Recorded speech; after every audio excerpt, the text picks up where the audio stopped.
Okay, so Rachel's just pressed start to today's webinar. It's been quite a while. I think it's been about 2 months since we've done a multi-hull solutions webinar. And as always, we're just going to just take a couple of minutes to allow everyone that's registered to enter today's presentation. I think, correct me if I'm wrong, we're well over 200 people have registered to watch today. So even though COVID lockdowns have stopped and everyone's back to normal in many respects, it's obviously everyone still wants to know everything they can about sailing, and why not talk about one of the best coasts in the world, the Queensland Coast today. So just letting the ticker flick through there. In the background, waiting to have a chat today is Greg Luck, who is the author of this newly released book called The Cruising the Queensland Coast, and John Hembrow, who many of you know from our previous webinars, who will be talking today, co-hosting with myself, and also we'll be talking today about the second, or the alternate route north, which is going by the outer islands, so going outside the Great Barrier Reef if you want to cruise up the coast in that manner. So in many respects, today's presentation is a presentation of two halves. One is about cruising up the inside of the Great Barrier Reef, which is probably the well-worn track for most cruisers, and then John, who's pushing into that newer opportunity of sailing out through the outer reef networks up the coast. So I think we've got quite a few people registered there now, so we'll flick over and keep moving along today. As I say, this is a webinar that we record, and many of you are probably aware that you can go back and watch our webinars on YouTube, whether that be on the Multi-Hull Solutions YouTube channel or the Yacht Sales Co YouTube channel.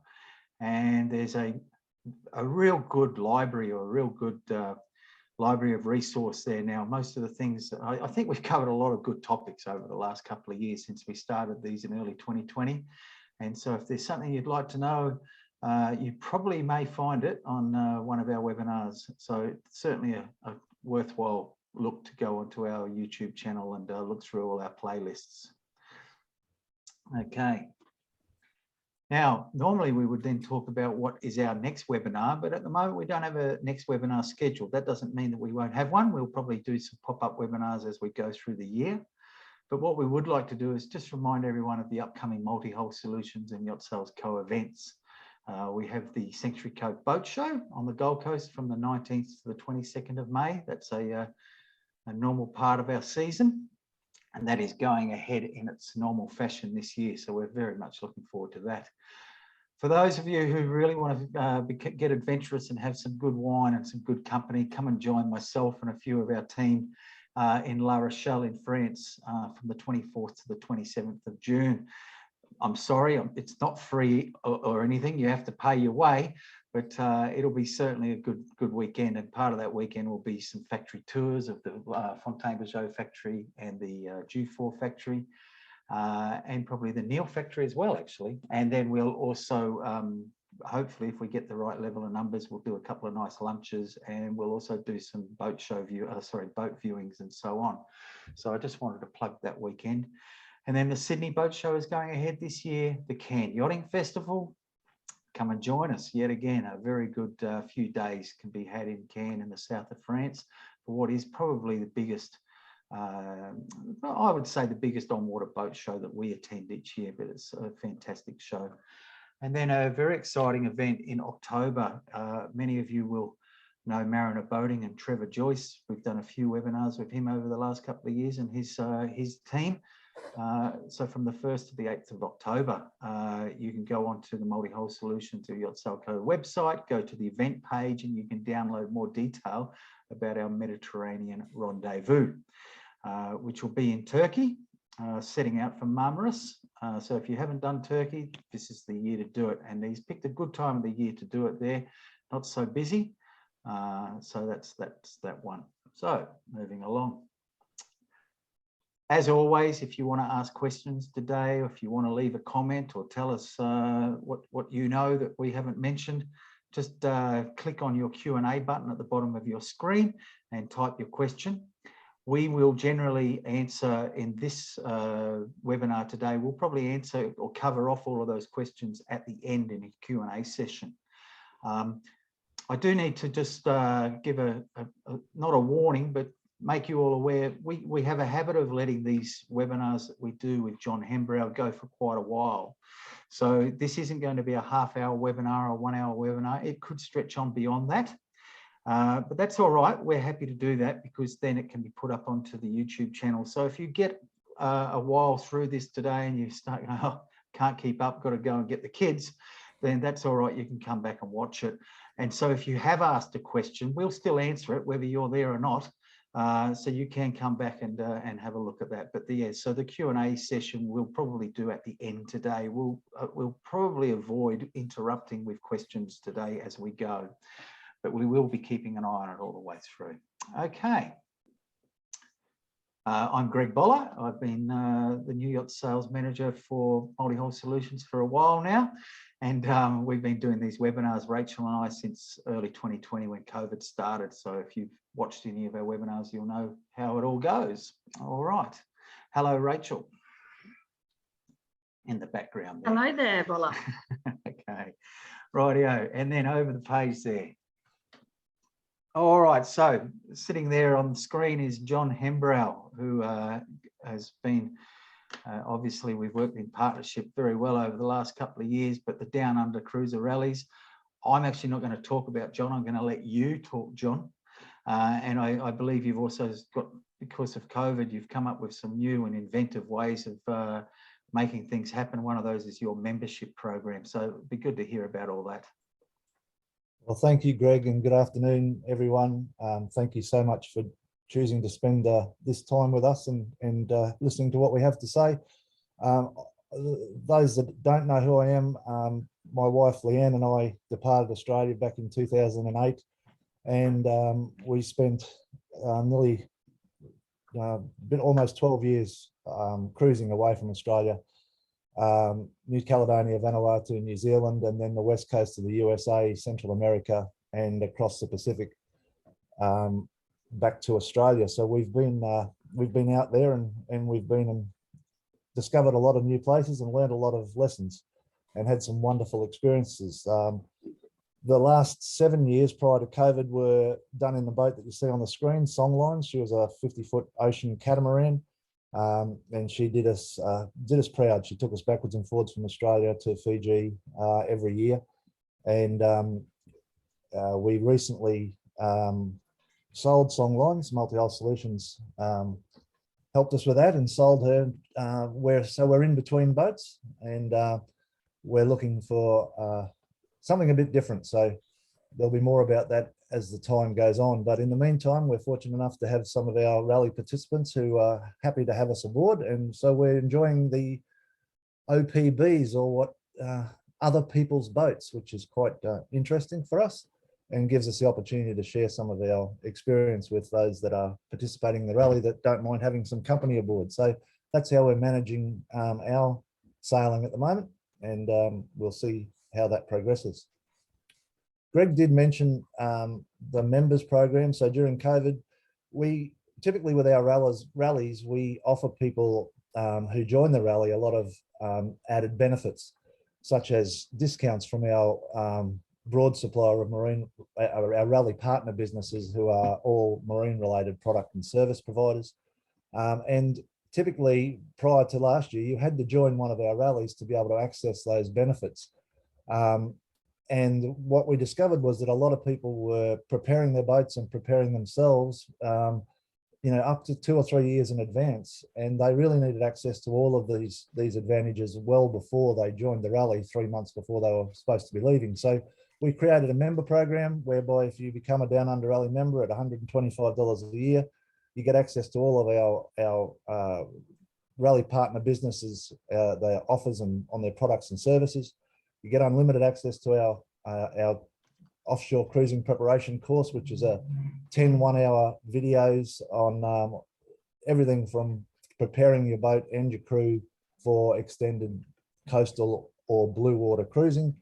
And we're here on the telephone or by email for individual advice and support about anything at all for our members. So if anyone was interested in getting involved in that, you can see that that's available, and you can just go to our website and click become a member, and all the info will be there. There will be people watching this either now or later on the recorded version that are perhaps thinking of sailing to Australia from overseas. We've been running the Go West Yacht Rally since 2015, and we've helped well over 200 internationally flagged yachts with their crews aboard to come to Australia and spend the season or more cruising in Australia. So we assist with all the arrival procedures, make sure you've got everything in order, and you're fully informed of what you need to do to have a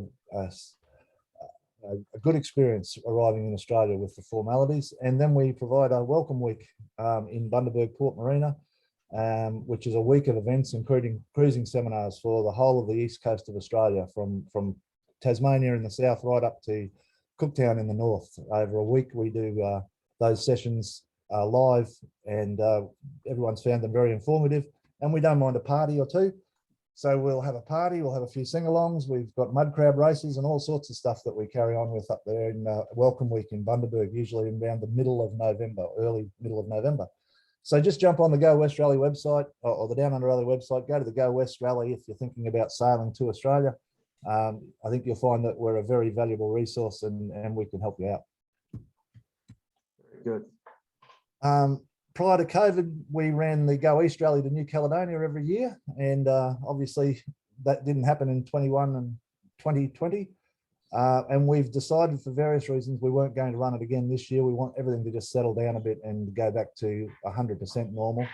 I'm not going to get into all the reasons why we didn't do it, but there was a multitude of them. So we chose to defer that, but it's on again in full swing in 2023. So if you'd like to experience a blue water passage to New Caledonia and Vanuatu and spend 5 months exploring those destinations, we can make that happen for you. Excuse me. So again, just our website, all the info's there. So let's get on with it. Cruising the Queensland coast. Is this the best cruising ground in the world? I mean, that's a subjective question. I think it is. I guess I'm biased. I'm born and bred in Queensland, so I'm a Queenslander. But I have had the benefit of doing a lot of cruising elsewhere, and this coast is extraordinary. And I really didn't realize how extraordinary it was until COVID, and we found ourselves cruising in our backyard again after having not done so for 10 years or more. And it was a real eye-opener for me as to just how good our coast is, with the variety of experiences from champagne sailing to sheltered, anchorages up in rivers and creeks and in estuaries, to the blue water of the Barrier Reef and all the islands. Predictable weather, very convenient marinas, lovely beaches. It is just an extraordinary cruising ground. You can sail for 2 or 3 hours and be at your next destination. I mean, you can spend a lifetime, literally a lifetime, cruising this coast and not see all that it has to offer. So yes, I think it's the best cruising ground in the world. What about you, Greg Boller? You've been to a few places and seen a few things. Yeah, I tend to agree. And I'm like you, born and bred Queenslander. I've spent a massive amount of my life up there along that coastline, and also surrounded by a lot of friends who, and that was from my time as owning and operating Sunsail, the yacht charter company out of Hamilton Island there for 12 years.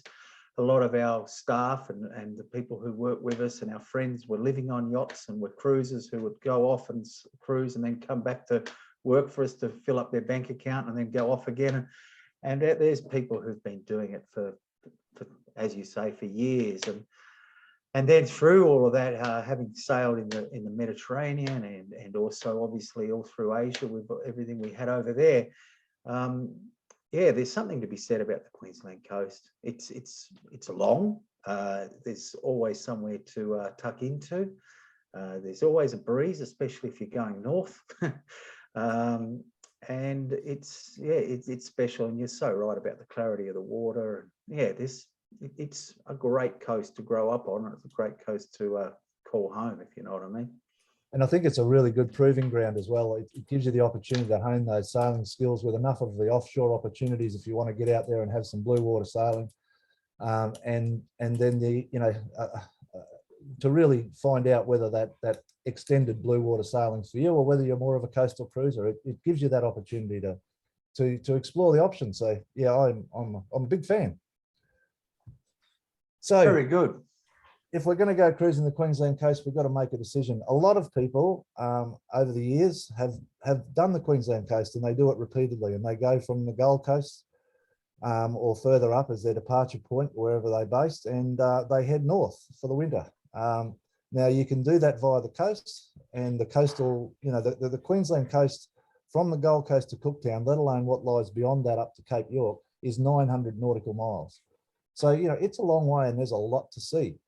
So if you are happy to just go up and back on the same route, you can do that endlessly and find different places and different experiences and go to all the different anchorages and the different places, for a lifetime. If, however, you've been up there and you've come back and you don't really want to sail the same ground again, or you want to get north quickly so that you can make your way back south slowly, the other option is to do the alternate route, which is the offshore route. So this is something we did last year twice, and we're doing again this year. We depart Bundaberg and head at 200 odd nautical miles outside of the barrier reef to the coral reef cays of the Coral Sea Marine Park. So heading out from Bundaberg out into the Coral Sea Marine Park, visiting the destinations you can see that are shown on the maps there, and back into Townsville. A little bit of a break in Townsville to reprovision and go and have a beer in a pub, and then back out again from Townsville and head back out and do the northern section of these outer Coral Sea Island reefs and back in. So, essentially you've gone from Bundaberg to Port Douglas, well up north, a lot quicker than you would do if you were just picking your way day by day up the coast, and then you can spend your time coming back down. This place out here is extraordinary. As I said, I've been across the Pacific and it was calling me.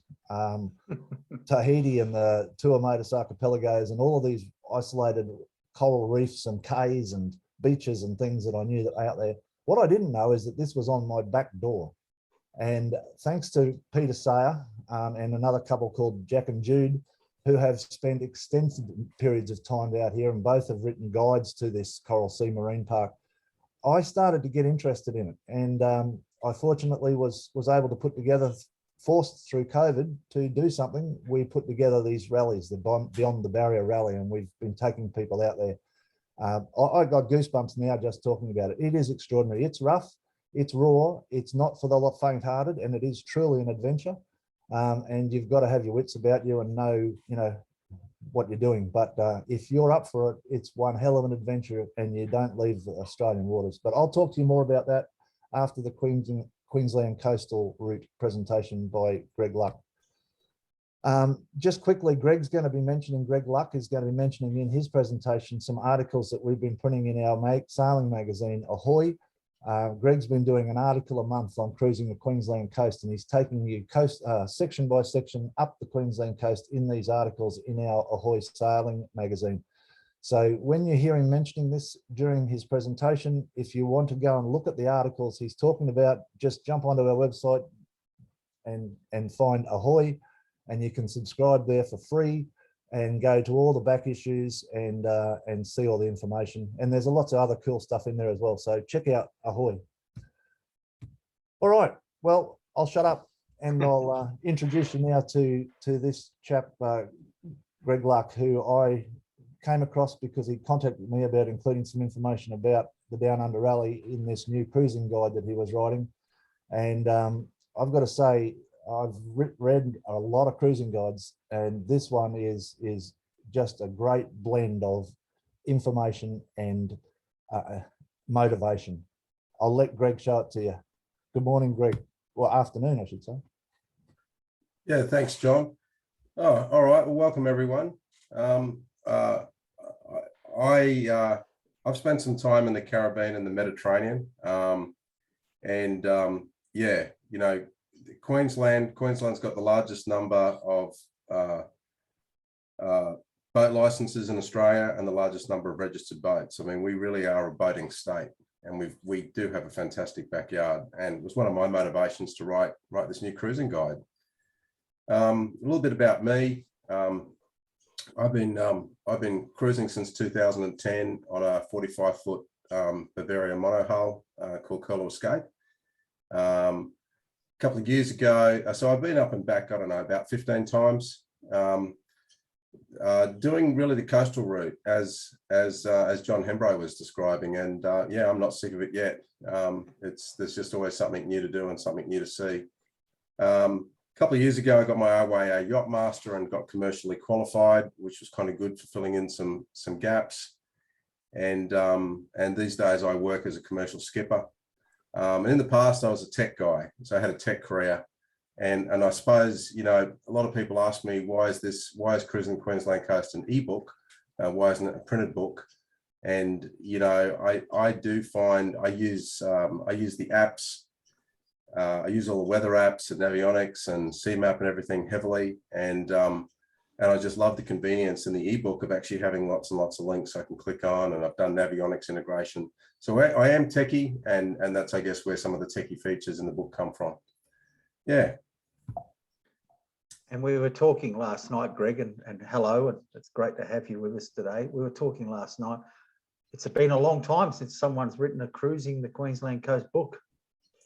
That's it, yeah. So Alan Lucas wrote Cruising the Coral Coast, which we'll refer to as the Bible, and we all have copies of it. So that actually first came out in 1968, and then he's done 14 editions of that book. The most recent update was 2014. But yeah, in terms of somebody taking on the whole coast, it's a huge coast, 900 nautical miles. In terms of somebody taking it on, yeah, it's there was Noel Patrick who wrote the book on the Curtis Coast. Sadly, he passed away in '97, and that book was withdrawn from print last year. So I did feel that there was a little bit of a void, and I kind of wanted something for my own benefit, and that was another motivation to basically write a guide. There's more people. I mean, you know, Greg Bowler, you're part of this. There's more and more cats out there. There's more and more people, you know, doing extended cruising up the Queensland coast. There's more people than ever. And yeah, there is a need for cruising guides. Totally, and there's so much changed tech-wise, as you said, since 2014 to now. Yeah. All right, let's move on. Okay, so in the abstract for this presentation, I kind of thought about some of the things. You know, the book itself is about 550 pages. There's a lot of coast. You know, let's sort of touch on some of the things at this time of the year. You know, this is the very start of the cruising season. Let's look at some of the things to consider as part of planning your cruise. And so the first part I want to talk about is just a few things around planning. So the first one's just to talk about the weather.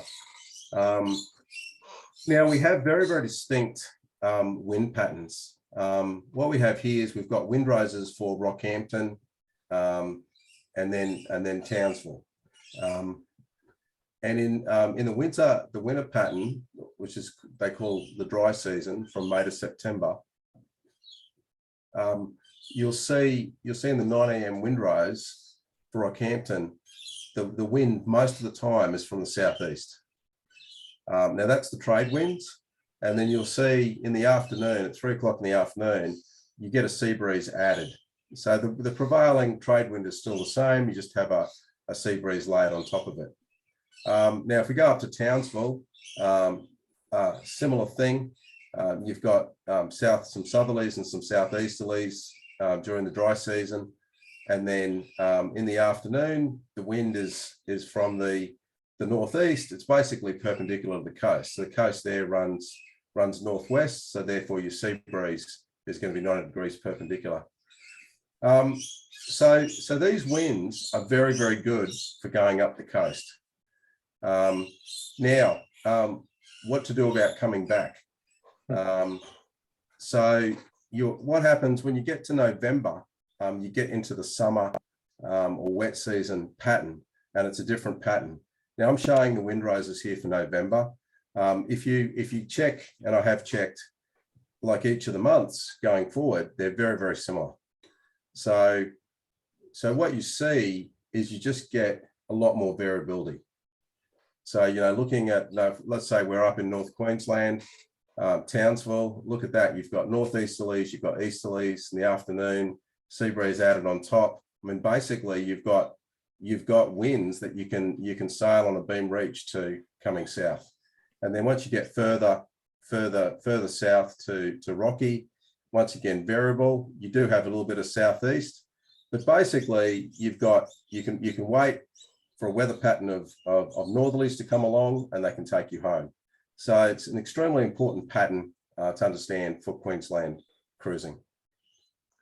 Yeah, the procession south generally always happens towards that end of the season when people are waiting for that northerly weather, you know, the week of northerlies to come in. That's it. Yeah, I did. Yeah. We didn't go north in 2020, but 2019, we were sitting there at Early Beach getting the mast re-rigged, and then the northerly started about 4 days before the re-rigging was finished. It was frustrating. Everybody took off. We were alone in the marina. Yeah.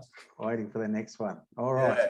Yeah. So the other, in terms of the Queensland coast, I also mentioned the abstract. We talk about potential weather hazards. So I've just got a single slide on this. In the book, there's an entire chapter of the book devoted to this, and we really go into it in some detail. Taking the summer season. So if we go from November to April, the wet season. So this is the cyclone season. The official cyclone season is 1 November to 30th of April. Here in Queensland, it's also the storm season. So two of these hazards, cyclones and severe thunderstorms, are a summer phenomenon. And our recommendation to you, and what most people do, is to actually cruise, you know, during that period, May, and be basically heading south in October, November. Now, in terms of the two other systems to be aware of, so East Coast lows, these are predominantly a weather pattern for the New South Wales coast. The entire New South Wales coast these occur on, and it's only the very bottom corner of Queensland up to the top of Fraser Island. Very easily mitigated here, and I've actually in the Hoy magazine, as John said, we've left through the March, April, and May editions. We've left the Gold Coast, and we've gone up to Fraser Island, and you can actually stay on the inside. You can do the inside passage, you can do Morton Bay, then you can do Sandy Straits. Yeah. So, you know, with East Coast lows, the Bureau forecasts those well ahead of time. And here, so if you're coming up from New South Wales, you need to be aware of those for the New South Wales coast. Once you get to Queensland, it's only that bottom corner, very easily avoided by staying on the inside, which is what most cruisers do. And that just leaves really one, which is strong cold fronts. Now, strong cold fronts are also a phenomenon for the southern part of Australia. There's actually a strong cold front coming through over the next few days. Now, so with, you know, Western Australia, South Australia, Victoria, Tasmania, and New South Wales. Now, here in Queensland, the cold fronts really only reach up to about the Tropic of Capricorn. After that, they peter out and into a trough. Now, you know, with a cold front, you get that, you know, when it hits, you can get some strong winds.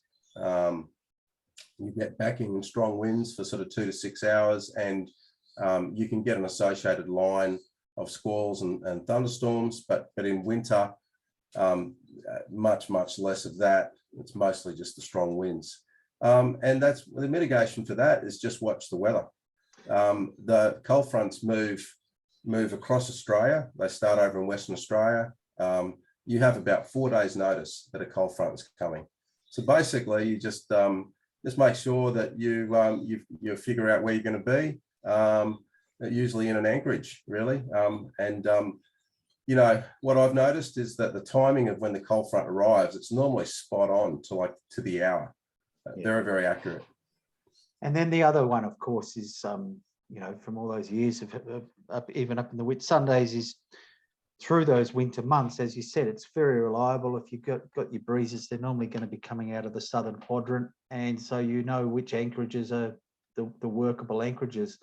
And then, you know, towards the end of the season, that's when you've start getting those occasions where you're having to work out which anchorage, and that's where the Naras and the Golnares come in the Whitsundays, as an example, because you just don't know if in the middle of the night that the anchorage that you're safely tucked into is going to get belted by the breeze from the opposite direction. Yeah, So, in my experience, the anchorage where a lot of people seem to come to grief with cold fronts is the southern anchorage on Great Keppel Island. yes. You have a light northerly, everyone's happy, and a cold front's coming through. You just got to watch your weather, and just you know, you don't want to be caught with a lee shore when a cold front comes in. Just to throw a tip in there, just because you mentioned that particular anchorage, we spent a lot of time up there last year or the year before. And you know, when these changes are coming through, they just typically come through at 1 o'clock in the morning. That's it. So you're there in the afternoon in a lovely anchorage on the southern side of Keppel with northerlies blowing, and then 1 o'clock in the morning it's going to come in at 25 or 30 knots from the south. So we typically move knowing that that's coming. We'll move in the afternoon and endure, you know, 3 or 4 hours of uncomfortable anchorage on the northern side with northerlies coming in and being in an onshore environment, knowing that at 1 o'clock in the morning it's going to go around and we're going to be comfortable when the proverbial hits the fan. So it's often a good idea to move in anticipation of what's coming and anchor in the conditions that you know that you've got, for knowing that it's going to be a little uncomfortable, but understanding that it's going to save your backside later in the night, and you're not going to be in the melee of dragging anchors and all the rest that goes on with people that haven't been paying attention. And then one other comment here to make too, in that cruising season from May to October, when we've traditionally got the trade winds, the southeasterlies that shift around to the easterlies in the afternoons. In terms of, if people are wondering, especially for those who haven't been to Queensland, who are going to be sailing in and doing this cruising the Queensland coast from overseas or from other areas of Australia, when the wind is blowing in those directions, you still do get some showers, but it's generally what we call partly cloudy with a chance of a shower is the forecast every day of the season. Southeasterlies 10 to 15 knots, increased into 20 knots from the east in the afternoon. Partially cloudy, chance of a shower, and all those showers are as a little rain scud or whatever that might come through. Temperatures are warm. The conditions are perfect, sailing conditions are perfect, and that's what lends the Queensland coast so much to being a sailor's playground, is just that weather forecast that comes out every day. Yeah, no, it is. It is actually in the book for each of the coasts. I include weather statistics, so temperature statistics, rain statistics. The winter season, it's called the dry season. So you actually have very little rain normally, and very little rain. And then once as you go north, it gets warmer. It gets warmer and very pleasant.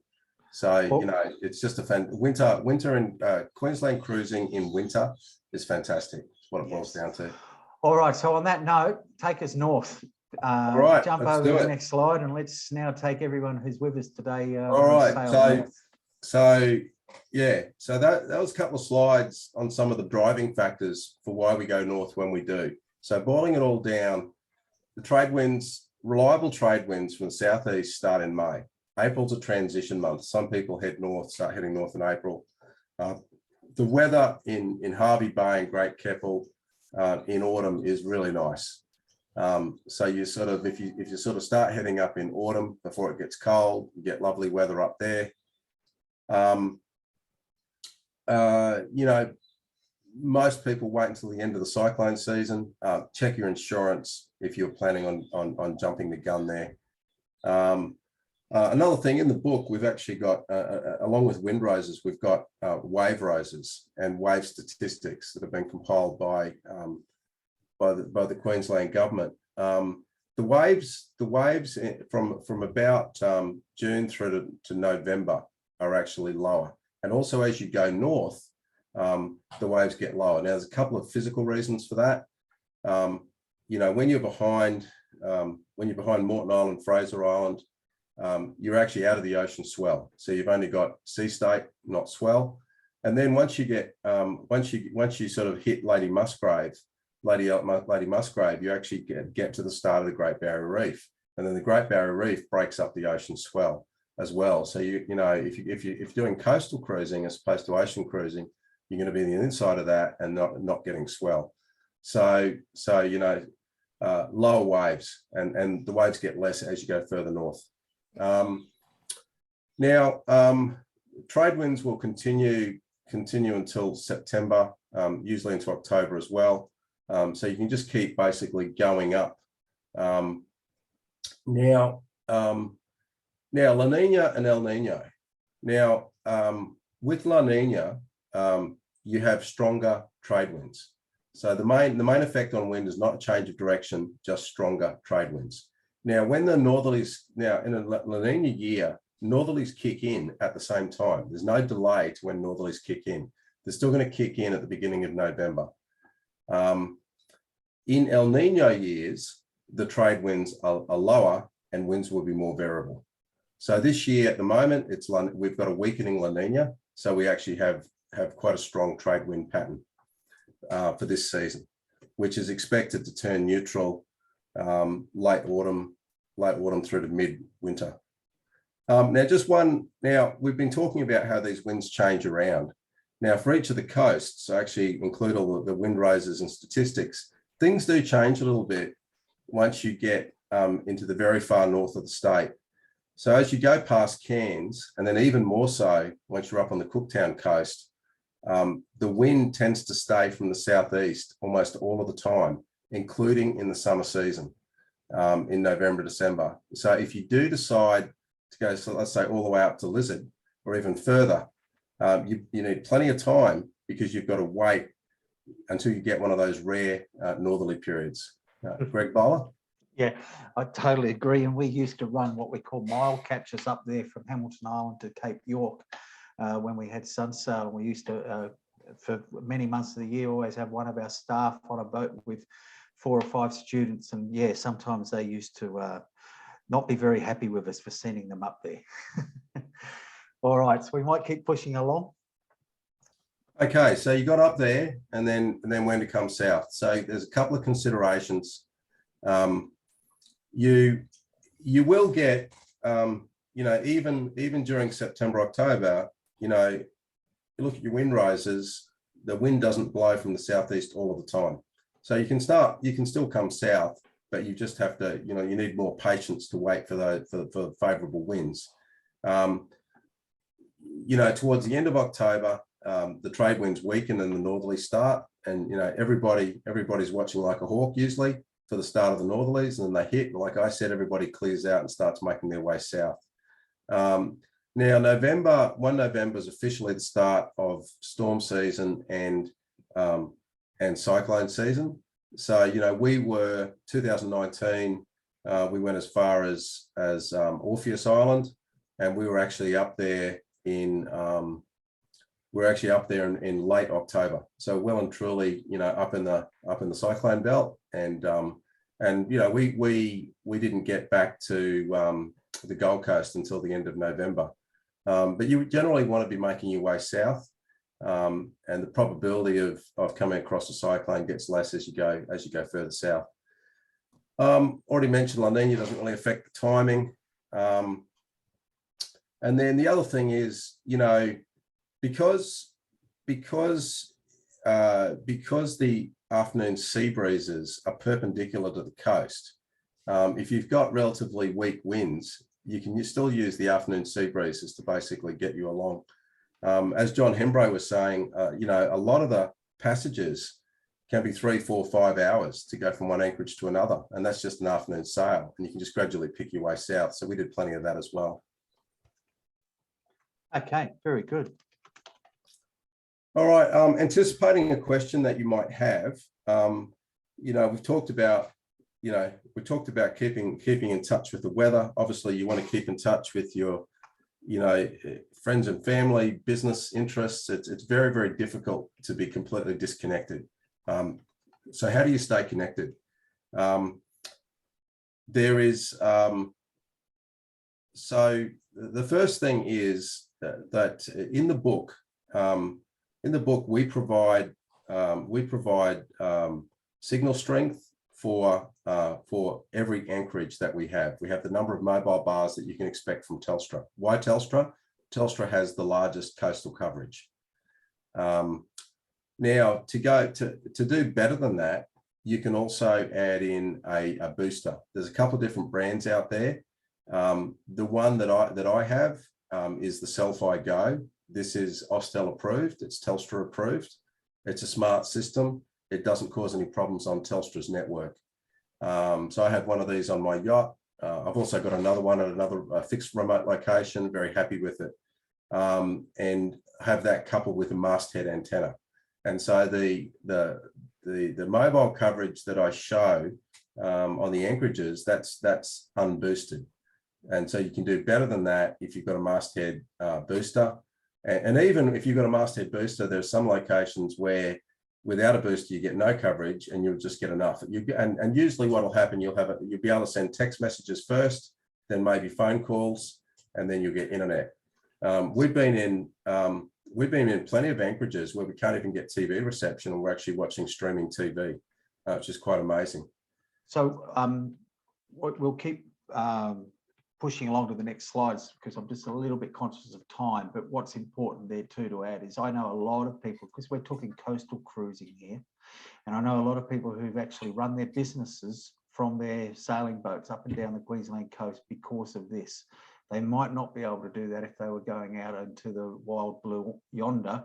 It's the coastal cruising nature and the ability to stay connected that is making things so good for them. But let's push along, and I'm sorry to do that to you, Greg, but we need to get through the slides. Yeah, all right. So now we're on to the fun part, and that is let's talk about the coast. So actually had a few cracks at how to present this. There's a lot to talk about. We've got 900 nautical miles. Now it breaks into 13 coasts. Some of these coasts may not be familiar with you: Discovery Coast, Cassowary Coast. These are names that are given by the local councils. Here they are on the map here. What we're going to do is the way we're going to sort of touch on each one of these coasts is we're going to show the coast, and then I've been asked to pick one favourite marina and one favourite anchorage, and we'll whiz through those and show you some photos and give you a taste of what to expect. All right. All right, so we go from south to north. Let's start with the Gold Coast. Now, the way I've got this laid out, the marina name I've got written in purple, and then we've got it marked on the chart in purple. Now, these charts are the ones from the book, the head of each chapter. And just another thing, you'll see rectangles. So there's the Marine Stadium, Kurrajee, Tippler's Passage, Jacob's Well. In the book, those are where we've got anchorages or further submaps for more detail. And then for anchorages, we've got those in orange, and then we've just put a circle around those in orange just to help orientate you. Now, we talked before about doing the inside passage. So this is that's the passage route there in that chart in the middle. And that one's included in the book. And it's also in the March edition of the Down Under Rally Ahoy magazine. I did see a question right at the start of the presentation, and the question was, what's the distance between locations, and is there a table of those? And the answer is yes. In the book, in each one of the coasts, we have a passages section, and I have all of the major passages, what the distance is in nautical miles, a description of the passage and any hazards along the way. And there's also a Navionics route that I've created that you can import by clicking on the little anchor icon. So yeah, that's we've got about 140 passages in the book done that way. All right, well, let's have a look at the Southport Yacht Club. There's the Southport Yacht Club. They've actually just opened up a new super yacht pontoon. You see in the top photo there. I've been a member of Royal Queensland Yacht Squadron for years and years, and Southport Yacht Club's a reciprocal membership. Get one night free there. I've also done the race that they have down here in January a few times, Sail Paradise. And so, yeah, I kind of quite like the yacht club and like to head down to Tedder Avenue for a meal. In the book, we have 45 marinas. We have every marina up the Queensland coast, and everything's done in a standard layout just to make it really easy. A couple of things to point out. There's Marina Map and Rates, if you just want to highlight that, John Hembrow. The Marina Map and Rates up the top there. And then we also have indicative pricing. See, and I've used the rate for a 15-meter mono and then a 15-meter multi-hull, which is a good size, but that's a good size cruising vessel. And then it'll give you the comparative, so you can go, like on the Gold Coast, you can sort of work out who's expensive and who's cheaper, and that may be one factor. Anyway, plenty of other information there. Now let's have a look at Marine Stadium. Now, Marine Stadium might be more familiar to you under the name Bums Bay, and that's just tucked in just down there behind the Seaway. For each of the anchorages, we have a chartlet showing where the anchorage will be. There's an infographic shows depths and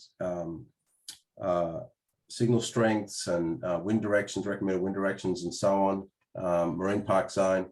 And then you can click on it to import that into Navionics. So you've got the exact location that I intended. And then we also have high resolution aerials, so you can see any hazards. But it's a really popular spot on the Gold Coast. Just remember that you've got a 1 week limit for staying anywhere south of the Seaway, after which you have to move out of there. All right. Very good. Very good. Take me north. Yeah, let's keep going. All right, Morton Bay. Now, Morton Bay. So a couple of highlights there.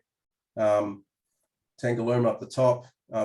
Before we move on, to get out of Morton Bay, the route that I recommend is the shipping channel, and we cover that in the April edition of Ahoy magazine. So let's take a look at the marina I've picked, and Royal Queensland Yacht Squadron. Included a couple of personal picks here. That's Maria and I getting married about 4 years ago, and we had our reception at the.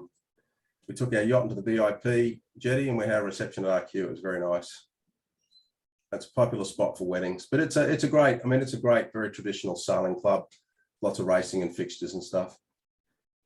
All right, now probably the highlight. And I have to jump in there. About 100 metres from there, we have our Multi-Hull Solutions Yacht Sales Co-office. So if anyone's looking for us, we're just there in Manly. Good on you, Polly. You'll get paid this month. All right, keep going. So look, the iconic destination in Morton Bay has to be Tangaluma. I actually run my yacht commercially, and I've been out there a ton this last summer. I enjoy going out every single time. So that's just a photo that I've taken. Yeah, it's just really nice spot. Just have to be careful. Not a great place to get caught in a cold front. That's it. Yeah, totally. Very good. And obviously, there's. Sorry. We could talk about all the different attributes and negatives of each anchorage, Greg, but the thing to know is that in the book, you're going to give them all of that information as to when it's not a good place to anchor, when it is, what sort of conditions to avoid. The detail, absolutely. So the detail about every one of these anchorages, guys that are watching, that you want, is going to be in that guide. If we were to try and cover each and every aspect of 13 anchorages that cover 900 miles here, we'd be here until this time tomorrow. So. And if you wanted to break it down and spend 3 more days in Morton Bay, there's a ton of other great anchorages. It's a great cruising ground. I will just point out one thing. Up the top of the chartlet, you'll see some little icons. So we've got a setting sun, and we've got a sun over a beach. We've got a person swimming, and we've got a set of snorkels. Now, for each of the anchorages, these are the activities that I recommend. And Tangaluma is fantastic for all 4 of those. Yeah, so each, that's just a really, in terms of more information, it's just another thing that's there. All right, let's have a look at the Sunshine Coast. All right, so let's Sunshine Coast, let's jump in. You've got a few marinas in there. You've got the one Mooloolaba Marina. What's great about that, it's a large marina, and as you can see, it's just inside. A couple of things to note about Mooloolaba. There's no fuel wharf. The fuel wharf was removed, and you actually have to go. You have to actually head through the canals to a special refueling establishment. So I've got all that detailed. Chippo's fuel supplies. I can actually see it right there. And you've got to go. The thing is, the canals are quite shallow, so you've got to go down there in high tide. It's really quite a pain. Apparently there was a lot of pressure on not to renew the fuel wharf, but there's still all the commercial wharves. Anyway, it's just something to note about Mooloolaba. And of course, the other thing to note about Mooloolaba is that the Mooloolaba bar coming in through that seaway is very often shoaled. There is a sand bypass, permanent sand bypass pump there. But 4 or 5 times a year, there's a dredge that comes in for weeks at a time to clear it. So in the book, for each coast, we have all the quick reference, including notices to mariners and so on. And I have a whole section on entering Mooloolaba, and I've got links to the notices to mariners. It's very, very critical that you look at those, and that you also talk to the local VMR before going in and out, just so you've got all the up-to-date knowledge. Just Greg, before you move on from there, there is depending on your tolerance for swell, we've often anchored in this bay right here. Our cat was a shallow draft, so we were able to sneak right up in here and get as much relief as we could from the swell. But in the instance that we didn't want to continue onwards, we have anchored in there for the night. So it is possible, but just be aware there's swell inundation here, that it'll just depend on your tolerance for that as to whether it suits you or not. And I suppose the other thing to say about Mooloolaba, you are able to anchor in the duck pond. They call it the duck pond, which is the area south of the wharf marina.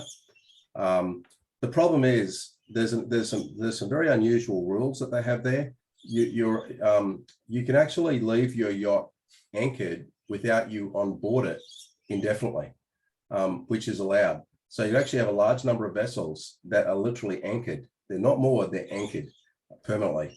And so the duck pond is more or less full most of the time. So we've tried a couple of times, just haven't been able to get in, and we've ended up in the marina. Yeah. And just a couple of points there. If you love seafood, all of those boats there are trawlers, and there is some amazing fish restaurants all along there. And if you like to surf or swim, that beach there is Mooloolaba Beach, which is probably one of Queensland's most famous or popular family swimming and surfing beaches. Yeah, look, it's a seriously fun place to go. From Brisbane, we've gone up there multiple times just for 2 or 3 days. It's like a mini holiday. Isn't there a yacht broker up there, Bob? Oh, yeah, and sorry, just on the shore there's another yacht brokerage. Yeah, sorry, I forgot that one. What's the name of that one? That's Multi-Hull Solutions and the Yacht Sales Co. Okay, moving on. And James Beebe's our man there. He's a great guy. Go and see James. So there's really not much in the way of anchorages on the Sunshine Coast. There's pretty much only one, and it's arguable whether it's on the Sunshine Coast or the Kefir Coast, but it's Double Island Point. And Greg Luck, I'm just going to skip back 2 slides to give people some perspective here, just slowly, sorry. So we were here, guys, at Mooloolaba, and then we've ventured onwards up here to Double Island Point. Sorry, Greg, just to help. Yeah, unless you want to sort of tuck around and just sit in the bay at Noosa, there's not really anywhere else to stop. So a couple of years ago, a natural lagoon formed in Wide Bay, which is the bay behind Double Island Point.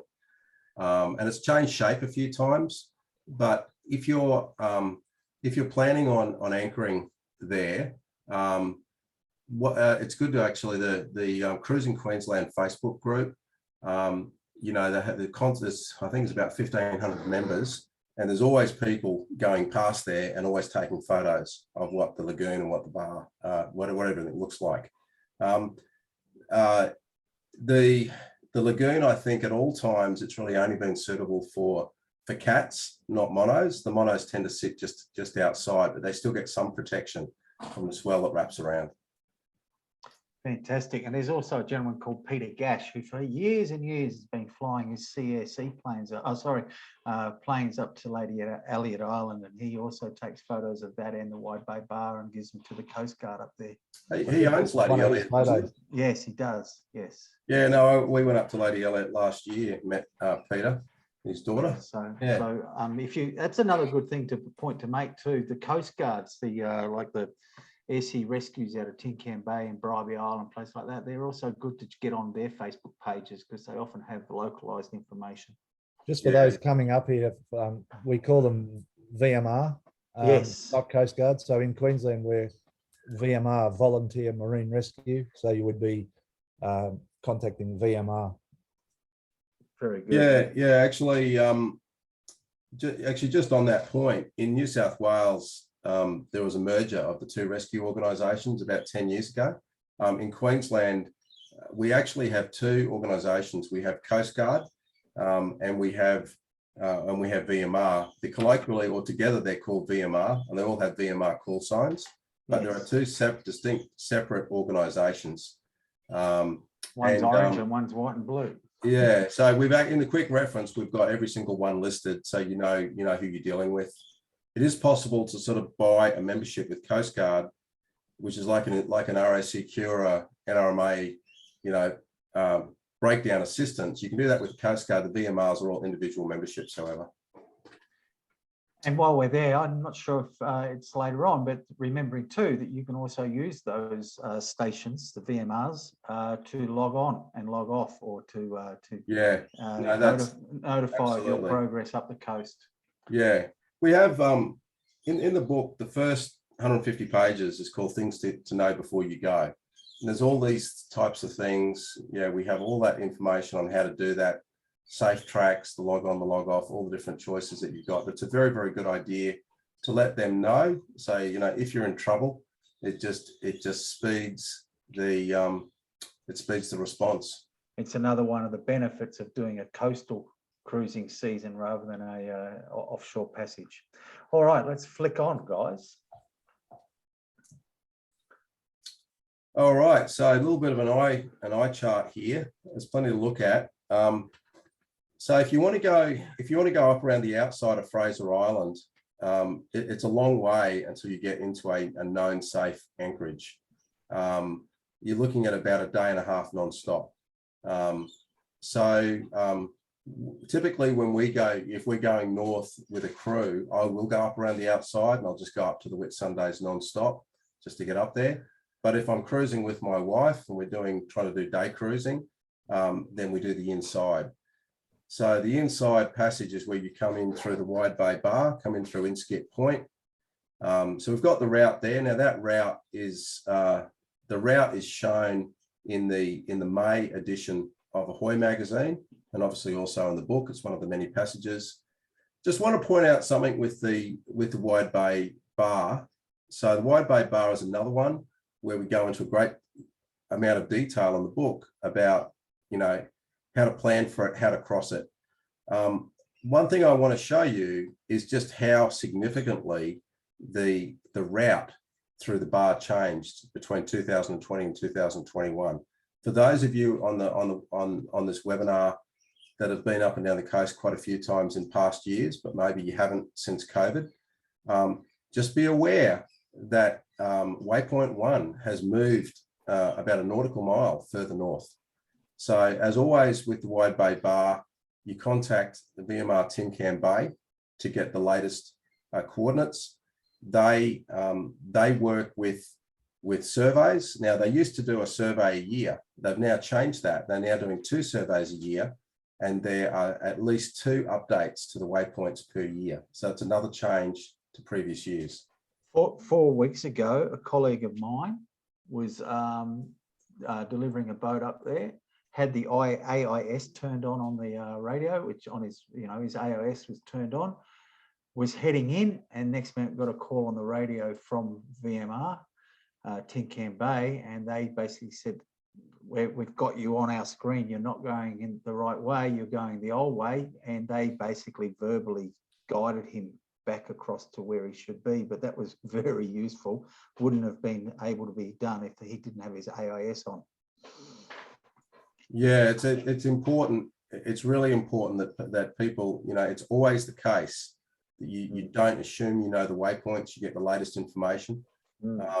But, you know, this year, more important than usual because of the big change. Yep. Oh, Everyone's good. got an opinion about crossing that bar. And I'll just share my rule from my perspective with my tolerances. I have a 1-5 rule. Nothing greater than 1.5 meters of swell and nothing greater than 15 knots of wind. Yeah. Lovely. I agree with that. And then, of course, you've got to do it with the tides. But we could sit here for an hour and talk. Yeah, about we that. could. Greg's book's going to explain it all. Yeah, very good. And, Okay, the book, and John, the book agrees with you that most cruisers use 1.5 meters, significant wave height. The trawlers go up to 2. Yeah. We'll keep moving along, guys. Just Greg, you want to just touch on the inside route here? Yeah. So the inside route, you know, like the inside passage from the Gold Coast to Morton Bay. If you haven't done it before, it's complicated. And so that's where having, you know, being able to import the passage really helps. There's a shallow spot at Sheridan Flats, which is sort of midway along. Actually on this chart, it's up near the top. Yeah. And you do need, depending on your draft, you may need the highest tide of the day. So the second higher tide of the day to get through, which may mean that you're getting in, you're going through at night. We've gone through at night plenty of times. The other thing from a planning point of view, we always cross the Wide Bay Bar at high tide or just before high tide, which means the tide's dropping once you get in. There's quite a strong current, outflow tidal current, which is like about 4 or 5 knots at its strongest. So it's also quite difficult once you get through to then get up to that midpoint. So you've got to, you can't just come through and keep going. You basically need 2 high tides, one for coming in through the Wide Bay Bar and another one for going through Sheridan Flats. There's a plethora of anchorages in here that Greg's got in the book and there is this area is literally one big anchorage. So there's no issue with finding anywhere to stop. So where are we going now, Greg? All right. Well, let's talking about let's talk about a marina that maybe a lot of people don't go to. Tin Can Bay Marina. I find it really charming. We had to go in there because charming. we had to go there. Yeah, it's down the bottom down here. Yeah. So, you know, we were coming south and we didn't have enough fuel and we did some jerry cans out of Kingfisher Bay and then we went into Tin Can Bay. But I just found it really nice. There's a nice restaurant there. It's a little bit off the beaten track and we just very much enjoyed it. So I thought I'd throw it in here. Great spot. Okay. Right now once you get to the top of the Sandy Straits, and you know, in the start of Hervey Bay, you have some nice, you know, it's a beautiful big bay. So at the you know, just before the kink, just before the, you know, the northwest corner of Fraser Island, before the great big sweep of Platypus Bay, you have a place called Moon Point. Now, this is not one that I recommend for everyone. It's quite a small anchorage and you do need tidal assistance to get through there. In fact, the depths, I showed the depths there. You see my little infographic? The depths there, the LAT is like from half a meter to 2 meters. If you're a cat, you'd probably be a bit more game to go in there. We draw 2.1, but I made the effort. The chart down the bottom is a live, so it's called Sonar Chart Live. So you can create your own depth chart on Navionics. So basically went in there at high tide, drove around for about half an hour, driving my wife Maria absolutely nutso while I surveyed the bottom to pick a safe spot to stop. But it was just beautiful and there was the sunset that we had. So John, before we jump onto the next slide, can you jump back to the original, the map of the coast, so we can just give people a reference of how far up we are now, please? How far Yeah, back? so there's, No, there's no, Moon no. Point. There's Moon Point. I mean the full Queensland coast. Oh, the map. full. Oh, right. Yeah. That's quite a few spots A back. long way back, Greg. Yeah. Okay. So basically, so at this stage, what we from We're the not as Gold far as Coast. Bundaberg yet. Yeah. So from the Gold Coast up to Hervey Bay. Sorry, question without notice, gents. What's the guess? We've done how many miles up to there now of our 900 miles? No, of our 900 miles. Of our 900 miles, how many miles of? Just under 200. Just under 200, and that's where we are at the top of the Great Sandy Straits. And it's a great place to be in autumn, like right now. Beautiful place to be. Very good. All right, so we've And done actually, the just point. before we move off this one, this is one of the few infographics that I show. So you'll see there Moon Point. I'm recommending that for northerlies, for sort of moderate northerlies through the easterlies. It's a sand bottom. Got one bar of reception. You're in the Sandy Straits Marine Park and you're in a blue zone. That's what that box means. And then you can click on that little wheel and that will show you the exact anchorage that I spent, about half an hour surveying to be safe for my 2.1 metre yacht.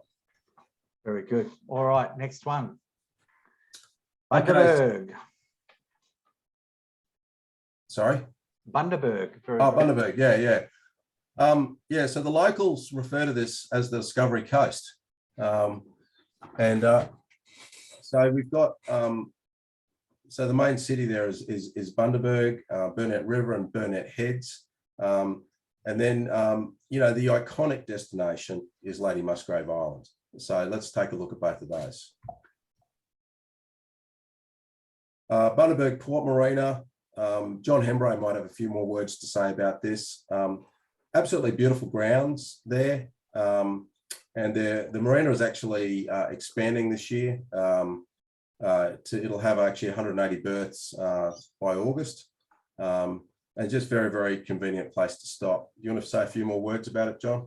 Yeah, just quickly, it's our preferred port of entry for the east coast of Australia for many reasons. The fact that it's an all-weather entrance, it's not a barred entrance, is a major one. The entry channel is well marked and navigatable at any time of the day or night. The depths in the river itself are sufficient for the deepest draft vessel because there's ships coming in and out of there. The marina suffers a little bit from silting from time to time, and it'll just depend on your draft as to where they'll position you, but they will always find a solution for you. The convenience of it is that you've got the Burnett Heads village, which is up in the background here, and they run a courtesy bus from the IGA supermarket right down to the marina. They'll pick you up. You can walk up there in about 10 minutes on dead flat ground and do all your shopping. They'll put your shopping into the IGA bus free and bring you back to the marina. And if you need to stop at the pub to grab a box of beer or something, they're happy to take you through the drive-through of the pub and pick up your box of beer as well. So, when we're cruising, we haven't got cars, the provisioning thing becomes an issue. So it's door-to-door service here, and it's cost you no extra to be able to have that.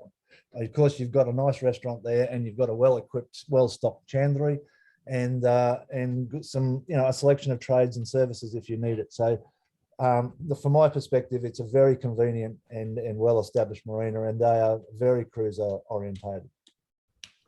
Very good. Very good. All right, where are we going next, gents?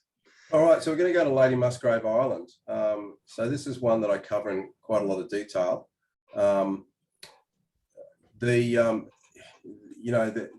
This has a deep lagoon entrance, and it's a huge lagoon, and it's on everyone's list. Yes. If you get there in the right weather, it's absolutely heaven on earth.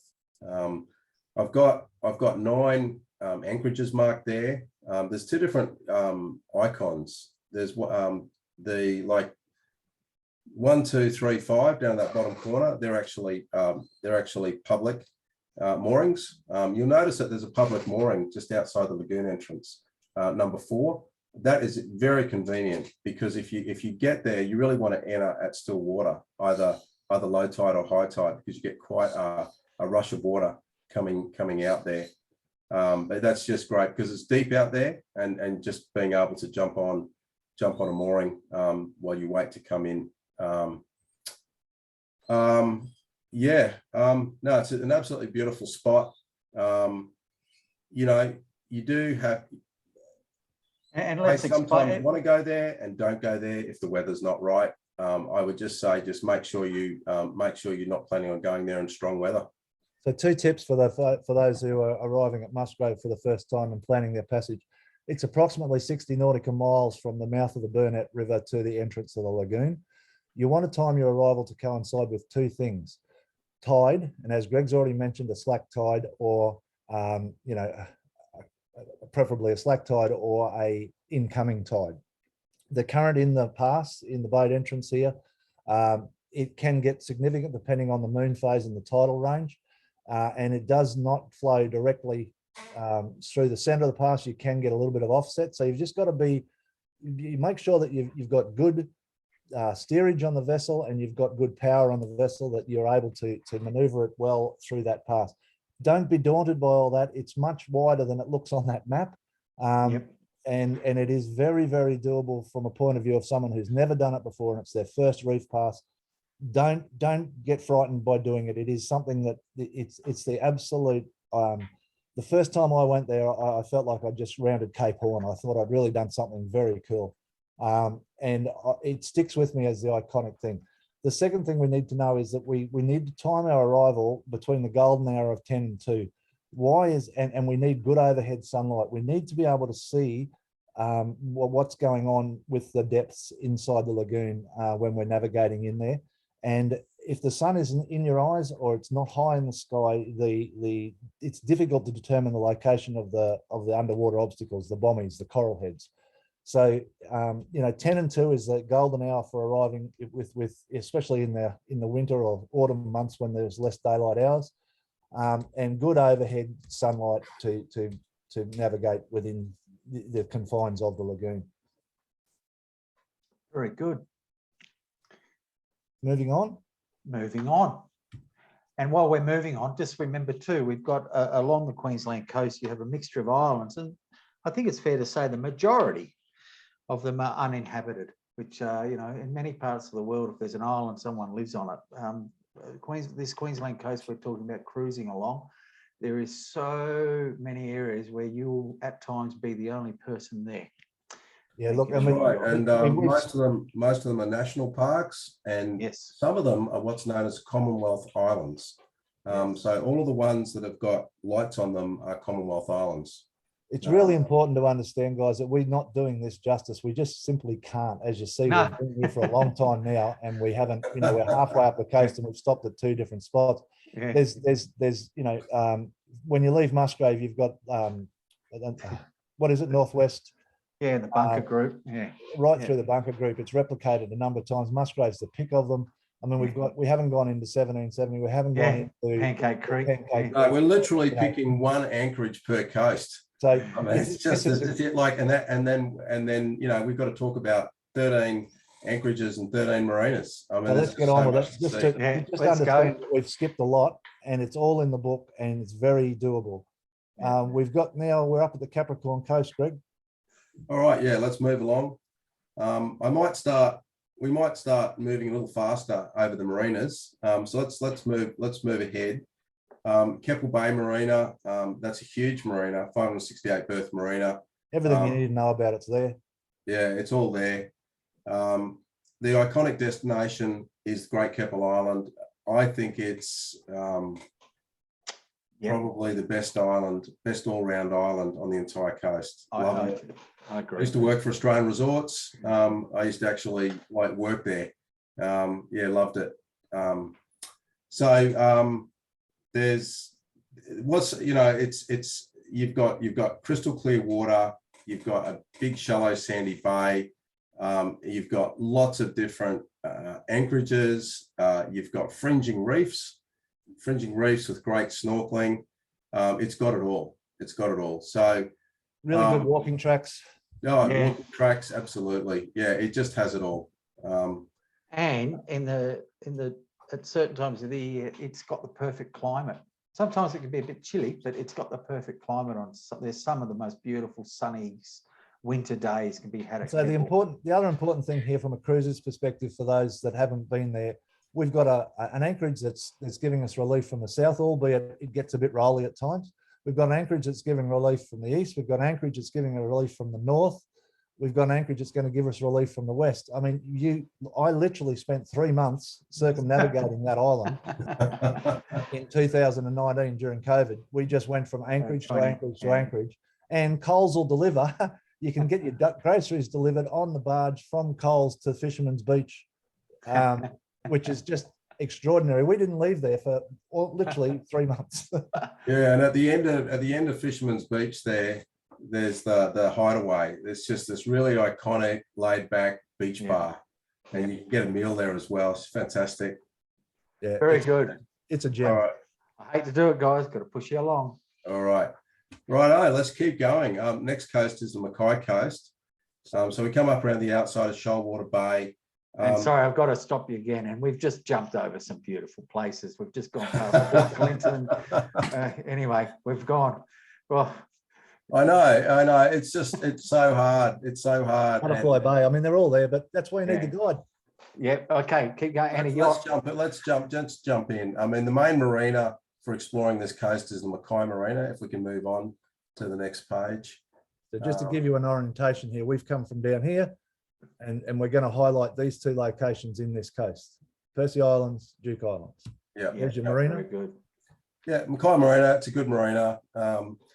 Everything you need to know. Good base. Let's move on. I think the biggest highlight to discuss on Makai Marina, for those who haven't been on the Queensland coast, Makai is where we have the greatest tidal range. And so, huge tides there, but it's got a marina that's built for tides. Yeah, in fact, Shoalwater Bay, the anchorages in Shoalwater Bay have got the highest range. It's almost 5 meters during spring tides. And yeah, we do talk about that in the book, and it is, you have to be much more careful with your anchoring as a result. So the Duke Islands, you've got Marble Island, Hunter Island. These are actually a homestead. They're privately leased. Anyway, they're just a bit out of the way. We just love them. There's my wife and our cruising Chihuahua Tonto. Yeah, we love Hunter Island. We always stop there. Anyway, it's a personal favorite. And what's nearby, and if you're doing straight lines, if you're doing passages that are straight lines, Middle Percy Island is a stop on the way. Like if you're heading directly, you're coming around the outside of Shoalwater Bay, and then just trying to head directly up to the Whitsundays. It is absolutely iconic. So it's a national park, and you'll see a dotted section in the middle, at the middle of it there. That's actually a lease. So there's been a homestead there for a long time. They've always been very, very welcoming towards sailors. They actually established the Middle Percy Island Yacht Club, which I'm a member of. I'm sure John and Greg are as well. And they've got the famous A-frame. So all these yachts come and visit, and you leave a piece of memorabilia from your yacht. It really is a yachting paradise. Now, this island, once again, we've got 3 anchorages. So you've got really good protection from northerlies there. You've got Rescue Bay and Whites Bay. Whites Bay is really pretty. And there's also, there's walks on this island, and there's actually a walk from Whites Bay up to the homestead as well. I've done that. It's fantastic. Yeah. No, it's an absolutely iconic place to go to. All right. Wish we could just keep talking about it for hours, but we're going to move on. So we're at the Whitsundays now. A lot of you have probably been to the Whitsundays. We cover it in great detail. Obviously, you also have another great cruising guide, 100 Magic Miles, to use in the Whitsundays. Let's just jump in. My personal favourite is the Portobello Marina. It's the newest marina. It's just really pretty. It's just a short walk into town and to the sailing club. You've got bars there, and yeah, I just like it. And without doing sounding like it's a paid promotion. Let's also not forget the Able Point Marina is also in its own right, so very, very good quality marina. Like that. Oh yeah, it's an excellent marina. marinas. Of course, it's officially these days known as the Coral Sea Marina. Sorry, the Coral Sea Marina. Sorry. Yes. But they'll take your money either way. Yeah, exactly. But they are great marinas. You're correct. Yeah, no, you're very well set up there. It'll be interesting to see whether I mean, the other thing, actually, I have another marina here. So Chute Harbour, would you believe, the Chute Harbour redevelopment includes, I think it's 4 marina berths that you can actually stay overnight at Chute Harbour now on those pontoons. Yes. Yeah. Okay, very good. And then I can't believe you guys went asked to pick your favourite anchorage in the Whitsundays. It's quite cool that you actually decided to go all the way out to the reef. Yeah, well, we this was probably, I think, 2016, 2017. I forget exactly, but we were cruising around the Whitsundays, and there were about 3 days of reef weather forecast. Yes. And when I say reef weather, I mean almost no wind. It's what we're seeing in that picture. Yeah, that's exactly right. So I was listening to what John was saying about picking your way through the bommies to get into that anchorage.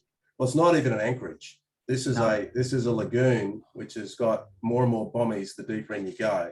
So we very slowly and carefully picked our way in, and we kind of when the bommies became sort of too much, we stopped. And then we were the only yacht there. Then some others had the same idea, and before we knew it, we had a whole bunch of friends around us. But look at that. That was a sunset. It was just the most. Yeah, this is literally the dream. And the night times, 3 days out there. The night times when you're on anchor out there is just incredible, because it's a bit like what John's going to talk about. But yeah, on those calm nights, no light pollution at all. Incredible. Yeah. Okay, we'll keep going. Bowen. All right, so Bowen, we've got some more iconic stuff coming, so let's jump into it. Bowen Marina is kind of the exact opposite of the Whitsundays. It's a very small. It's actually it's a state boat harbour, mostly for fishing. Very, very minimal and basic marina there. But great seafood. We often stop in there overnight, get some fresh prawns. Bowen itself, Bowen itself has got the most beautiful beaches. Yeah, I actually wanted to highlight one there, Grays Bay. We used to go up there as kids. We had some relatives in Bowen, and I've got very fond memories of going to some of these beaches. But look at that. It's just, you don't get anything like that in the Whitsundays. Yeah. Now, Bowen these days is part of the Whitsunday Shire. So I think you'll see a lot more promotion of Bowen as a destination. Just for our international attendees, or those that aren't aware, there is the what we call stinger season in North Queensland, and there are months of the year, predominantly the summer months, but the months either side as well, and some will say all year round, where swimming off the mainland beaches is it's highly recommended that you be wearing a stinger suit. You can research all that yourself. I just want to make you aware that if you happen to be coming here and you fly in for a visit and you think that Greg Luck said I should go swimming at Bowen Beach, then make sure you've asked about whether you should be wearing a stinger suit or not. And also, just one other point too, the thing we haven't mentioned is all this time that we're cruising north from May to October, there's also another mammal cruising with us, because especially during those July, August, June, July, August months, the humpback whale season as well. So, okay. Yeah, they say that the whale population's been increasing 10% per year, and that gels with what I've seen. When I first went up in 2010, we probably had, I don't know, 3 or 4 sightings. I mean, now hundreds of sightings. Just on marine hazards, I don't want to be all doom and gloom, but in the things to know before you go, I have an entire chapter on marine hazards. I list all of the marine hazards, a lot of information: crocodiles, sharks, stingers, different types of stingers, and anything that can sting and bite you that might make you sick or kill you. Everything's in the book, and how to mitigate it, how to know if it's there, when it's there. yeah, It's very fully cover important that. to have that knowledge, especially if you're new to the area. Yeah. And there's a lot of myth and there's a lot of misunderstanding. So be informed by someone who knows what they're talking about, such as Greg Luck in the book.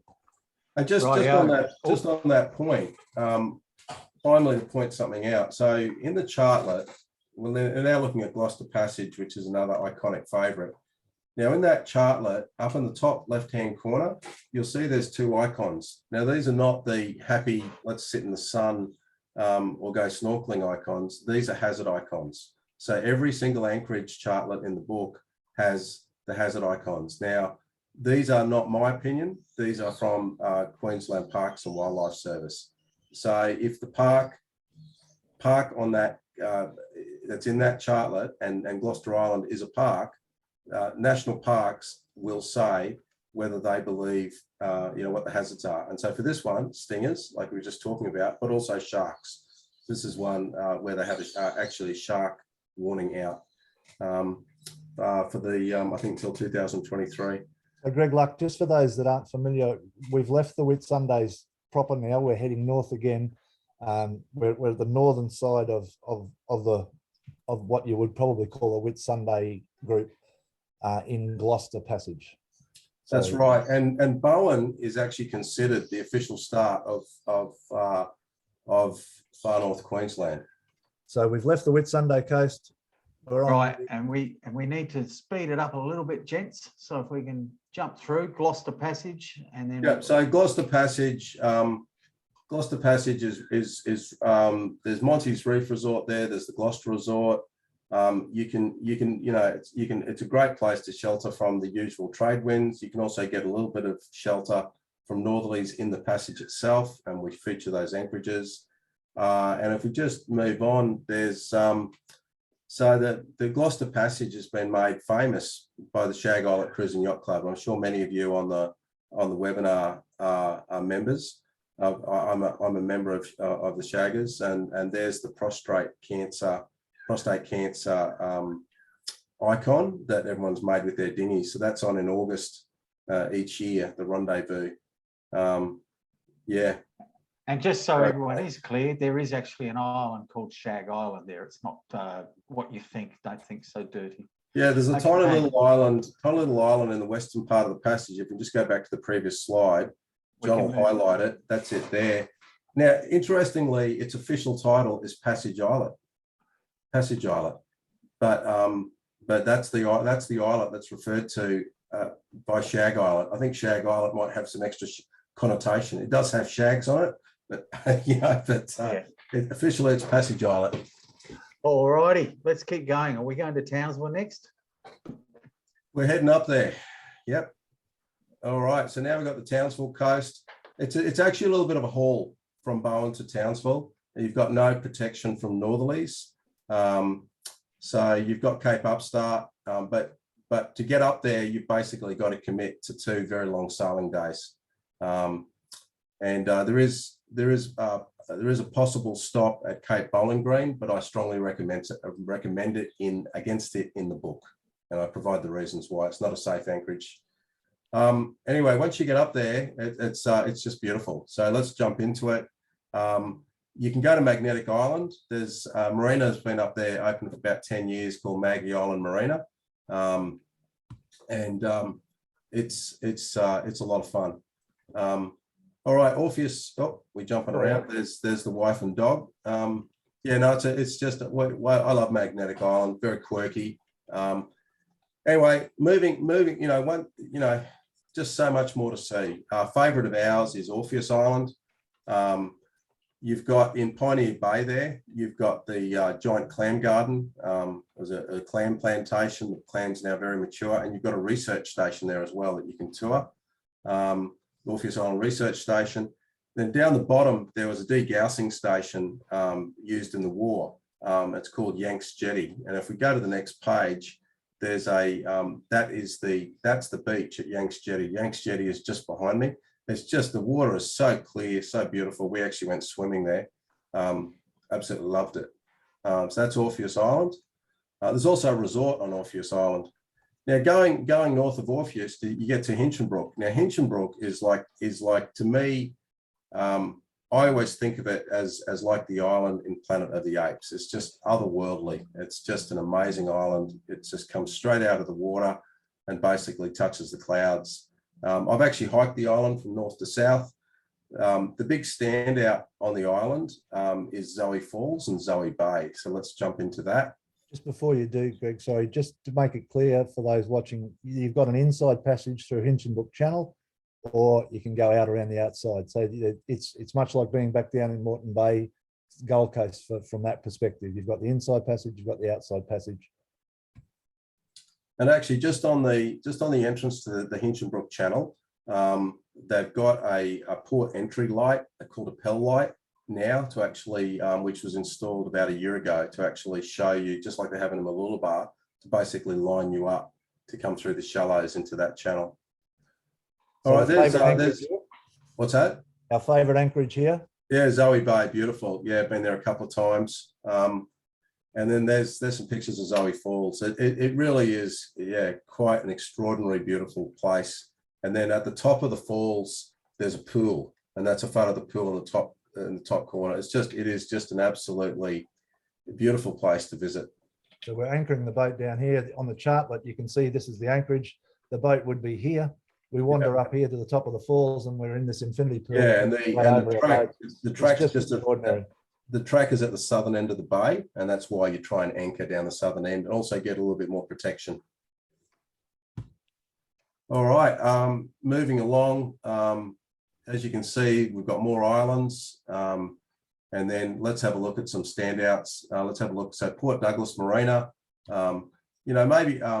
so it's the Crystal Brook Super Yacht Marina. I mean, Port Douglas, is a famous resort town. So kind of like, it's like the Byron Bay of the North, I suppose. It's like Byron Bay or Noosa. It's a very iconic resort town. It's on a headland, just like those places are. And then we've got a marina tucked around on the protected side. One that is on everyone's bucket list is the Low Islets.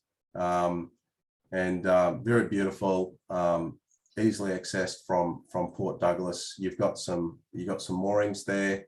You've got great snorkeling. Yeah, absolutely beautiful. It's a great place to stop. All right. Now moving further on, Cooktown. One thing, by the way, about the Cassowary Coast that Hinchinbrook Island is on, there is no marina there. So as you get further north, you have to start being more careful with your food and with your fuel and your water and your food. Provisioning, restocking, refueling becomes much more important. So let's take a look at Cooktown.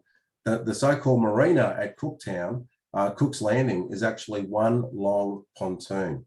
So it's 1 70-metre long pontoon. They'll accommodate people there overnight. You can refuel there, re-water. But yeah, you sort of the facilities now start to dramatically drop off.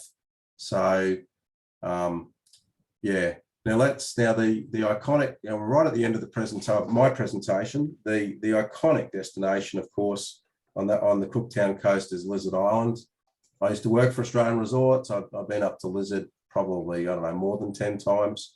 The main anchorage there, so you've got the resort, and then just along to the east of that, you've got Watson's Bay. So Watson's Bay faces northwest, so it gives you extremely good protection from the trades. You can see all my icons up there of all the things to do. You got everything on Lizard. It's absolutely beautiful. And of course, you can follow in Cook's footsteps and walk up to Cook's Look, which is how he tried to find his way out of the Great Barrier Reef. I've had the view from the top of there into that anchorage as my screensaver on my computer for about 15 years, I think.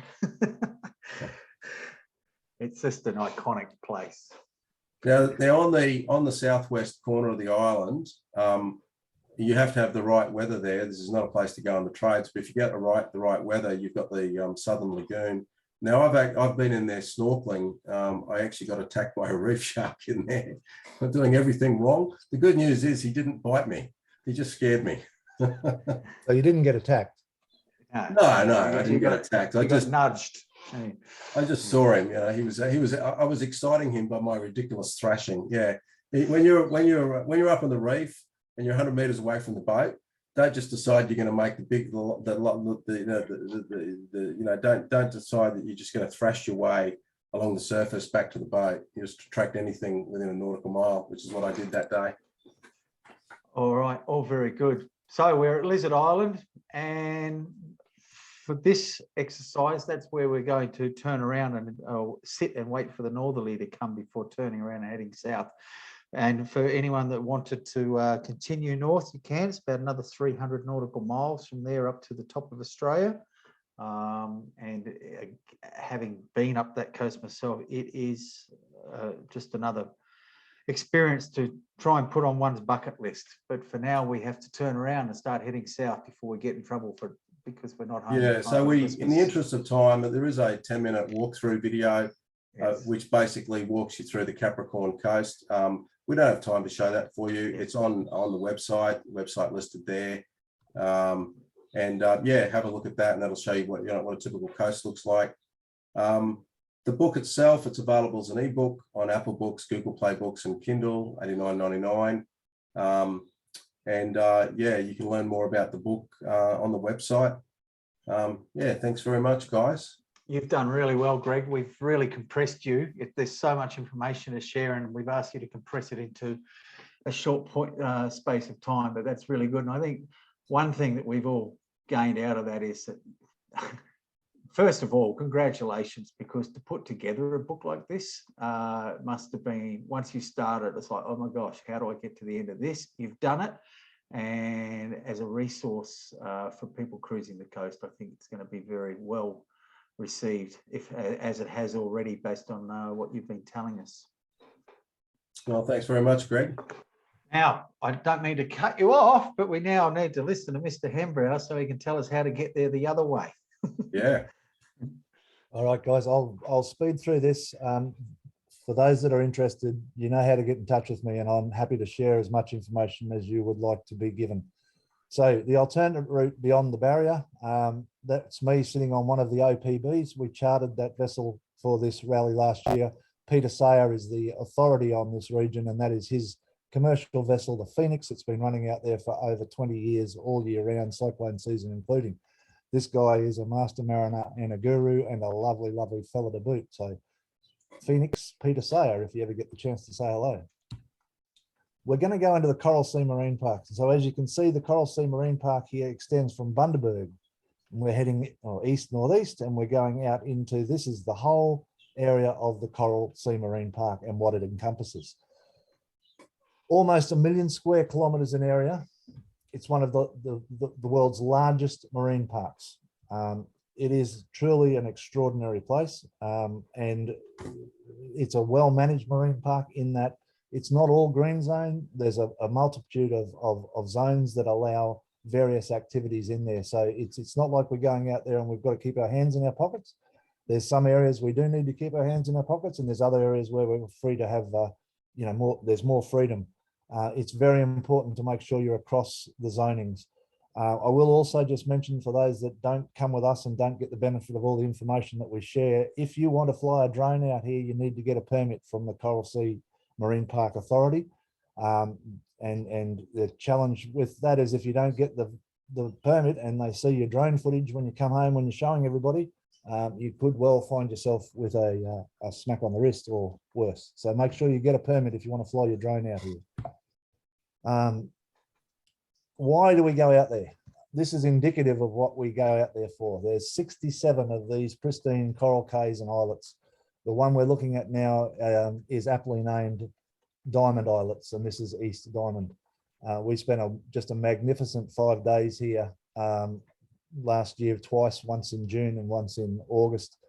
Yeah, look, the photo doesn't even do it justice. It is extraordinary, and you can see the anchorage there with the crystal clear water that the boats are all in, and the bommies and the coral and the fish, and it's all sorts of things. The clear ocean water, for me, that's what calls me. I love these places where we can just got visibility for extraordinary visibility. There's no filters or anything on these photos. These are taken straight off my Sony camera. It's just an extraordinary place. The boats you can see there are the fleet from the 2021 Beyond the Barrier Rally. we were the only boats we saw for the whole time we were out there. 3 weeks we were out there, and the only boats we saw were the boats that were participating in our ride. There's abundant marine life, and it really does. I mean, these are our photos. These aren't photoshopped. They're nothing else. We've got these photos from being out there. Again, my own photos, and the locals, being the marine life, they just don't seem to have any fear.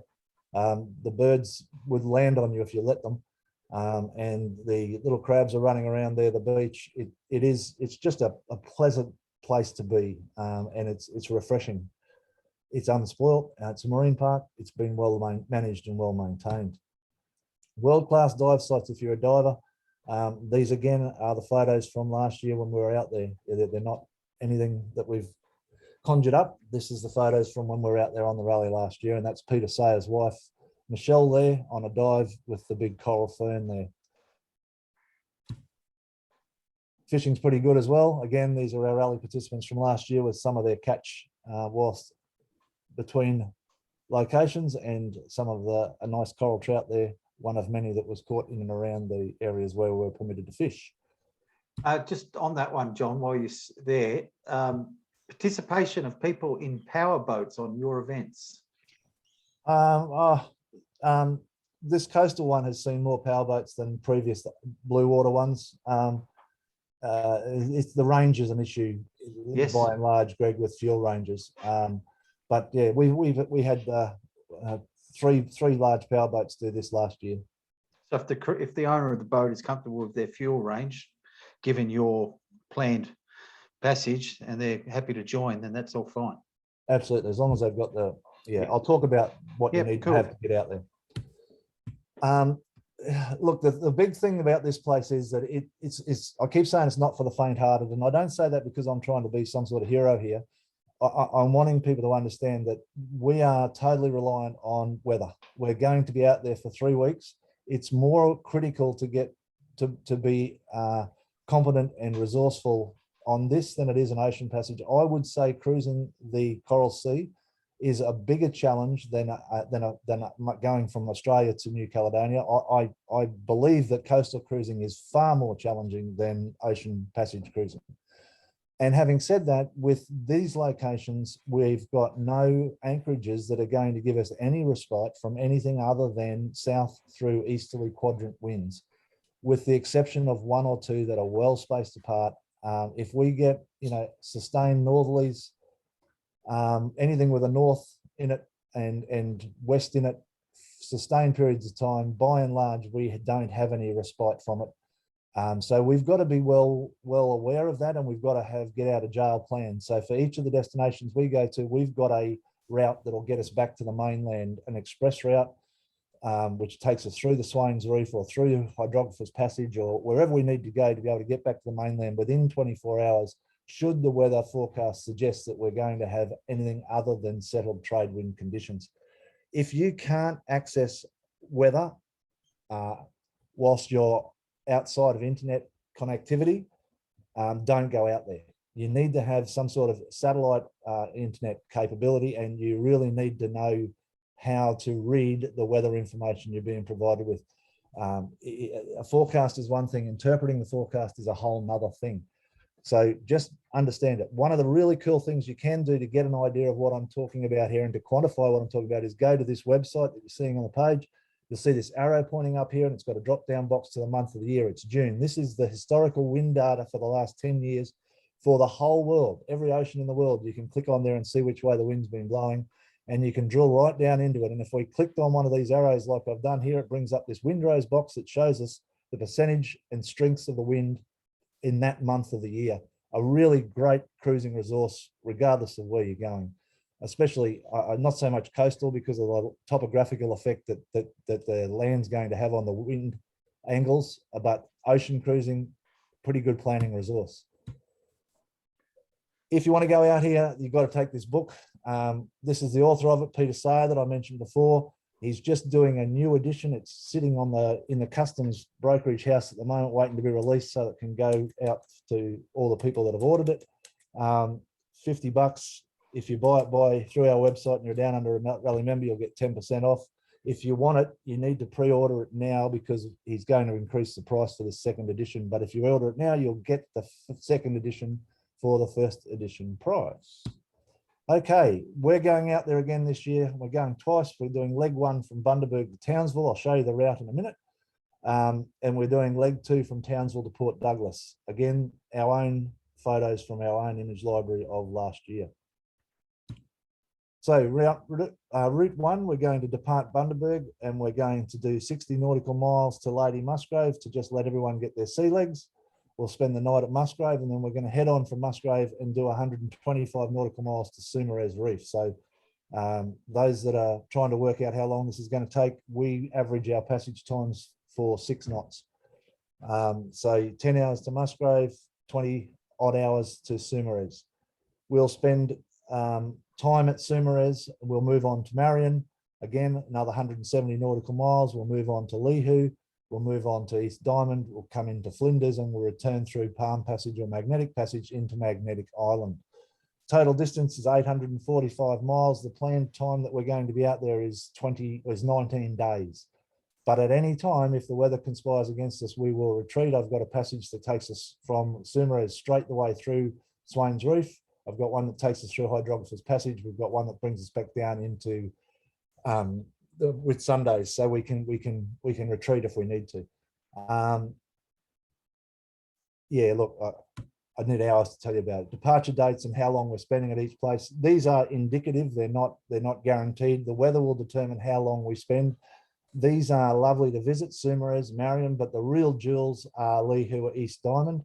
And we'll be looking to maximise our time at these 2 locations. We may spend much longer there than we're suggesting we will.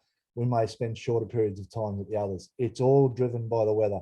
By the way, we won't depart on the 25th unless the weather forecast suggests 2 things. 1, that the short-term forecast is suitable for us to make our voyages. And 2, the long-term forecast is settled enough that we're not expecting to get northerlies in the next week. So you're talking there about 10 days between Leehu and East Diamond of time shared between those 2 areas. That would be our goal. Yeah, perfect. So can you just tell me, when you're out there for 3 or 4 days in that one location, are you then tell us about what you're getting up to out there anchored? Typical morning, I'll do a VHF radio sked and share everyone the weather. I'm doing weather twice a day. So I'm informing everyone in the morning of what's coming up weather-wise and what we need to do in that regard. And then we'll gather on, Leanne does yoga on the beaches. Yep. So she'll take those in that would like to participate in yoga, and we'll do yoga on the beach. And then, you know, it's free, what do you call it? Free time. Everyone's either going and fishing in their tenders, they're going diving at the various spots, they're snorkeling the inshore reefs around the cays, and just generally chilling and hanging out. And the day will end with a sundowner on the beach with whoever wants to come in and join us for that. Perfect. Sorry. So the next leg, we've got 4 boats that did the southern leg last year that have joined up to do the southern leg again this year. That's how much they liked it.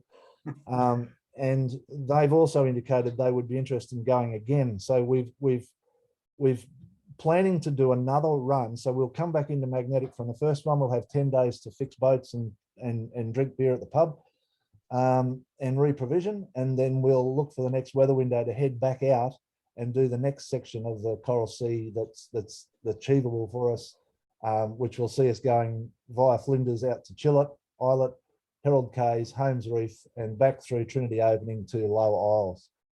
Not quite so many miles to cover on this one, but we'll be out there for the same period of time, or our goal is to be out there for the same period of time. Anyway, doing this in company is extraordinary. The community aspect of it that comes to the fore there with, you know, somebody's impeller decided to give up the ghost in the generator and they bought the wrong one, and somebody else had the right one. You know, they had a spare and it was the wrong one. Somebody else had the right one.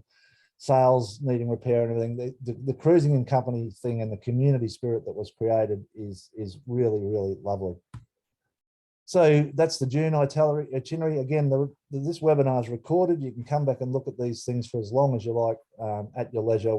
Everybody that's registered for the webinar with Multi-Hull Solutions will receive an email from Rachel as soon as the live version of the webinar is available to view. So you'll all be notified when that's up, and you can just watch it again at your leisure and the parts that interest you most. If you want more information on this Beyond the Barrier Rally with us, go to, and including downloadable information packs on each of the rallies, the May and the June rallies, go to our website on the URL below.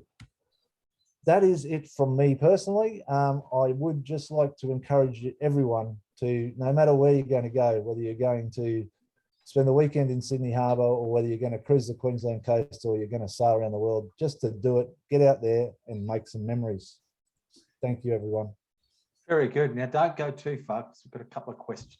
Yes. So, and we won't take too long. I don't think there's that many questions, but so for those of you who have stayed with us, which to be honest is still a very large number of people, we're just going to do a Q&A session now for about 5 or 10 minutes. But before we do that, John, thank you. Incredible. I think the sailing community has a lot to thank you for, the way in which you guys have created these unique events and to open up the South Pacific like that. Hey, Greg, while we're on the Mutual Admiration Society there, I really appreciate you saying that. And I must also say to everyone out there that's listening, and it's not just a plug for the sake of a plug, we couldn't do what we do without the support of our rally partners, in particular, our platinum partners, of which Multi-Hull Solutions and the Yacht Sales Company are. By supporting us, I don't make enough money out of running yacht rallies to exist. It doesn't happen. The support that the rally partners give us make it so we can exist. And by existing, we're able to do what we do. So our heartfelt thanks go to you as well. No, it's very good. But wow, what you guys are doing, that rally there, the idea of doing the Coral Sea like you are is just, as you keep saying, it's not for everyone, but there's a whole group of people who I think are going to latch on and give that a go in the next year or two. Now, before we go, gentlemen, a couple of questions. We've got I'll just run back to the beginning, and then I don't think we need to cover them all. You saw that one, and you've picked up on it about the question about the list of, and maybe this is a good one don't need to discuss, but Greg, Luck, in your guide, is there a list or table or approximate times of sailing between different locations? I know it depends on different factors, but I'd love to learn more. It's a good point. Yeah, so there is. So each chapter has got, after the quick reference, has got passages, and yes. So we have sort of all of the major passages. So we've got where you're going from, where you're going to, how far it is in nautical miles. Now, just like John Hembrow, he gives the distance in nautical miles. Now that's the distance followed by the route. It's not a straight line distance. That's the route that I've got. There's many factors that can, affect the time that it takes you. If you're tacking, for example, it's going to take you a lot longer. If you're motoring, then you more or less be able to get, you'll be able to, just basically work out what your motoring speed is and work out how many hours it'll take you. But I mean, the routes themselves, you click on an icon, you import it, and then that can then start or serve as the beginning of your own more detailed passage planning. To give you some idea, most of the passages can be done in a day sail. Yeah, of course. The exceptions to that are if you want to go around the outside of Fraser Island, and then the passages between Bowen and Townsville, or Bowen and Magnetic Island. They're day passages, but they're long. It's like 12 14-hour days. Very good. All right. We've asked about power caps on the rally. We've talked about Starlink. I answered that one because this whole presentation for me has been done using Starlink. Heads up, like that anymore. So, yep, we've got that. Thank you, Liz. Okay, here's one. How do you manage on watch when on an overnight passage, 2 on board, 3 on board, or 4 on board? Do you have a system where each person can get enough sleep? So Alan Metcalf, I'm going to get John Hembrow to take that question on notice and come back to you in an email. So, because we could talk all day about that one. That's another webinar in itself about passage planning and passage management, but good question. Greg, I will quickly just say to that, it's personal. I know Yes. people that everybody, that not everybody that you talk to, but some people have a 3-hour, some will have a 6-hour watch, some will have a 12-hour watch. I know couples that do 12 hours on and 12 hours off. I can give you the information you need to make an informed decision about what should work for you and your experience level on your boat. Very good. Thank you. Oh yeah, there's been a few comments, more than one, about cruising with a dog. Do any of you folks have cruises? Yes. Let me take this one. So, yes. so Maria and I, so we've had our Chihuahua for 8 years. So most of our cruising has been with our dog, and so we toilet trained the dog.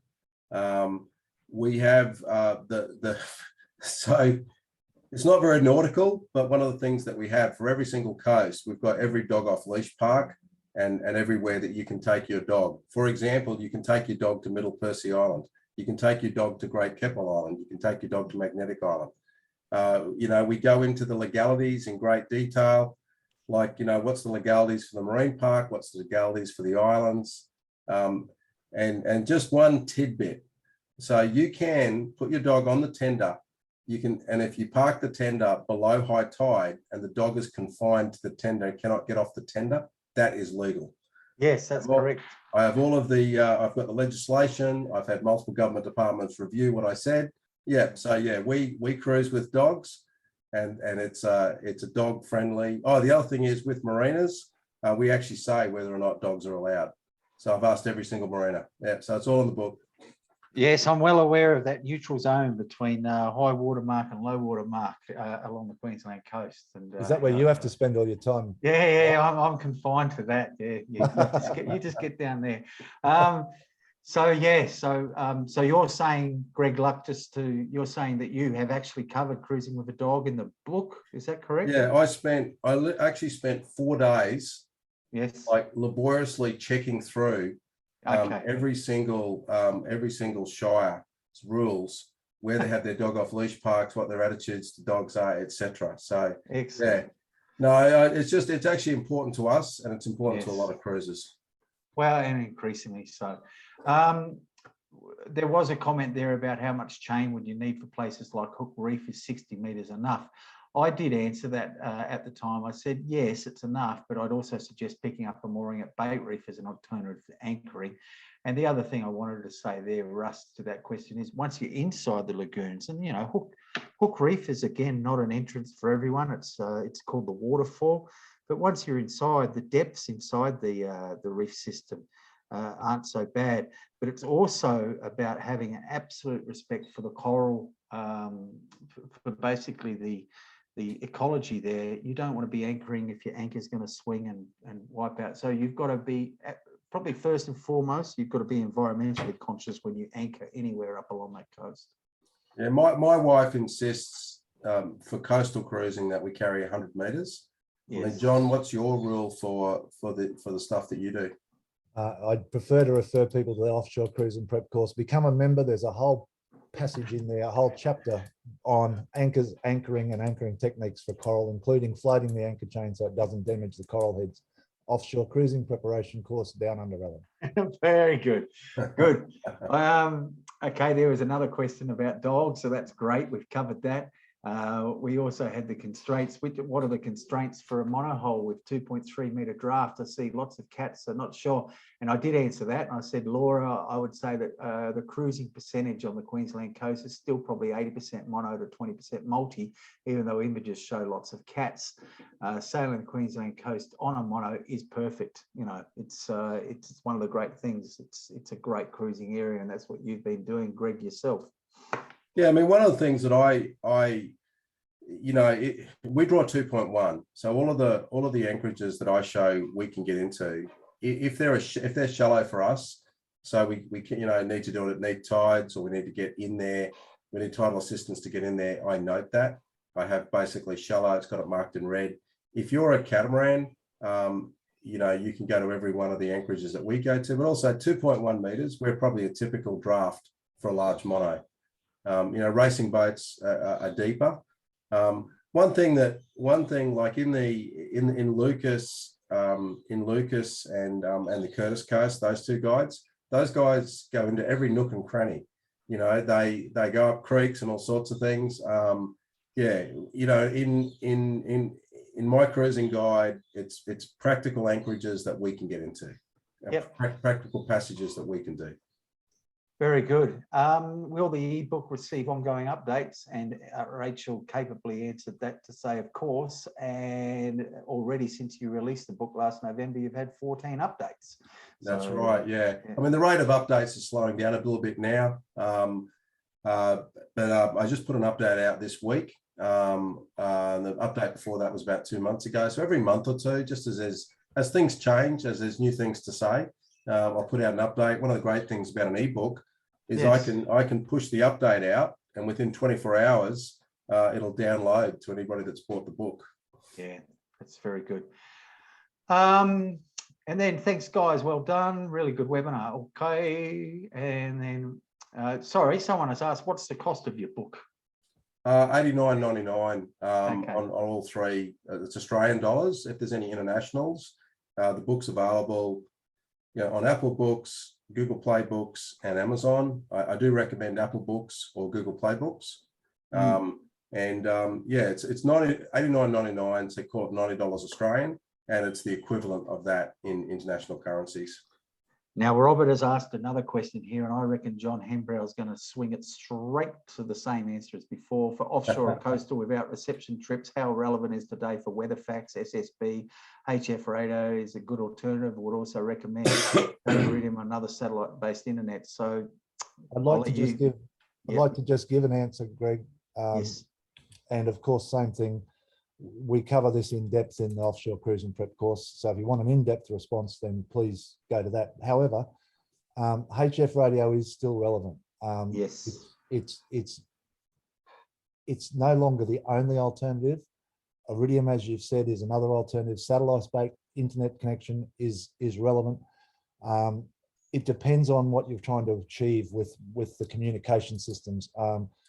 Voice.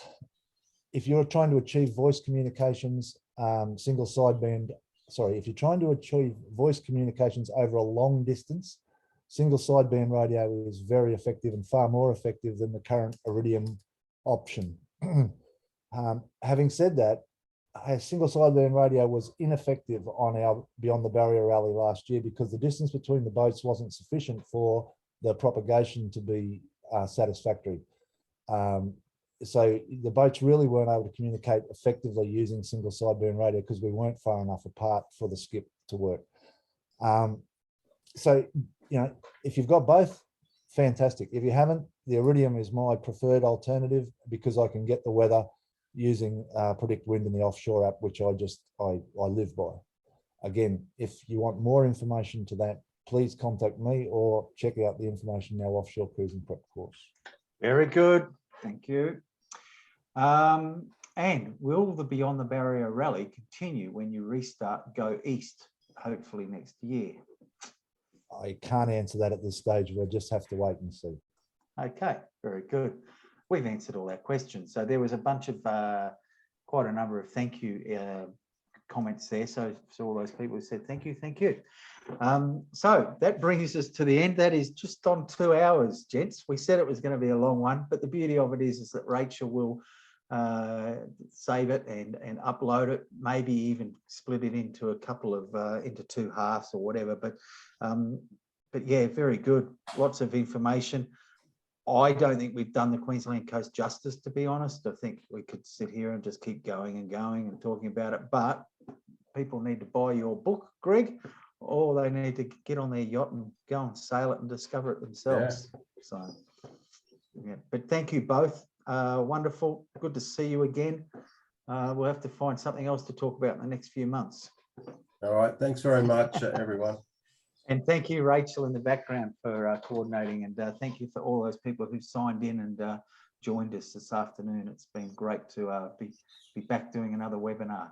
Thank you, Greg. Thank you, Rachel. And thanks to everyone who registered and participated. It's a pleasure to provide this information. And we hope to see you out there somewhere soon. See you at the Sanctuary Cove show, everyone. All right. Cheers. Au revoir. Okay.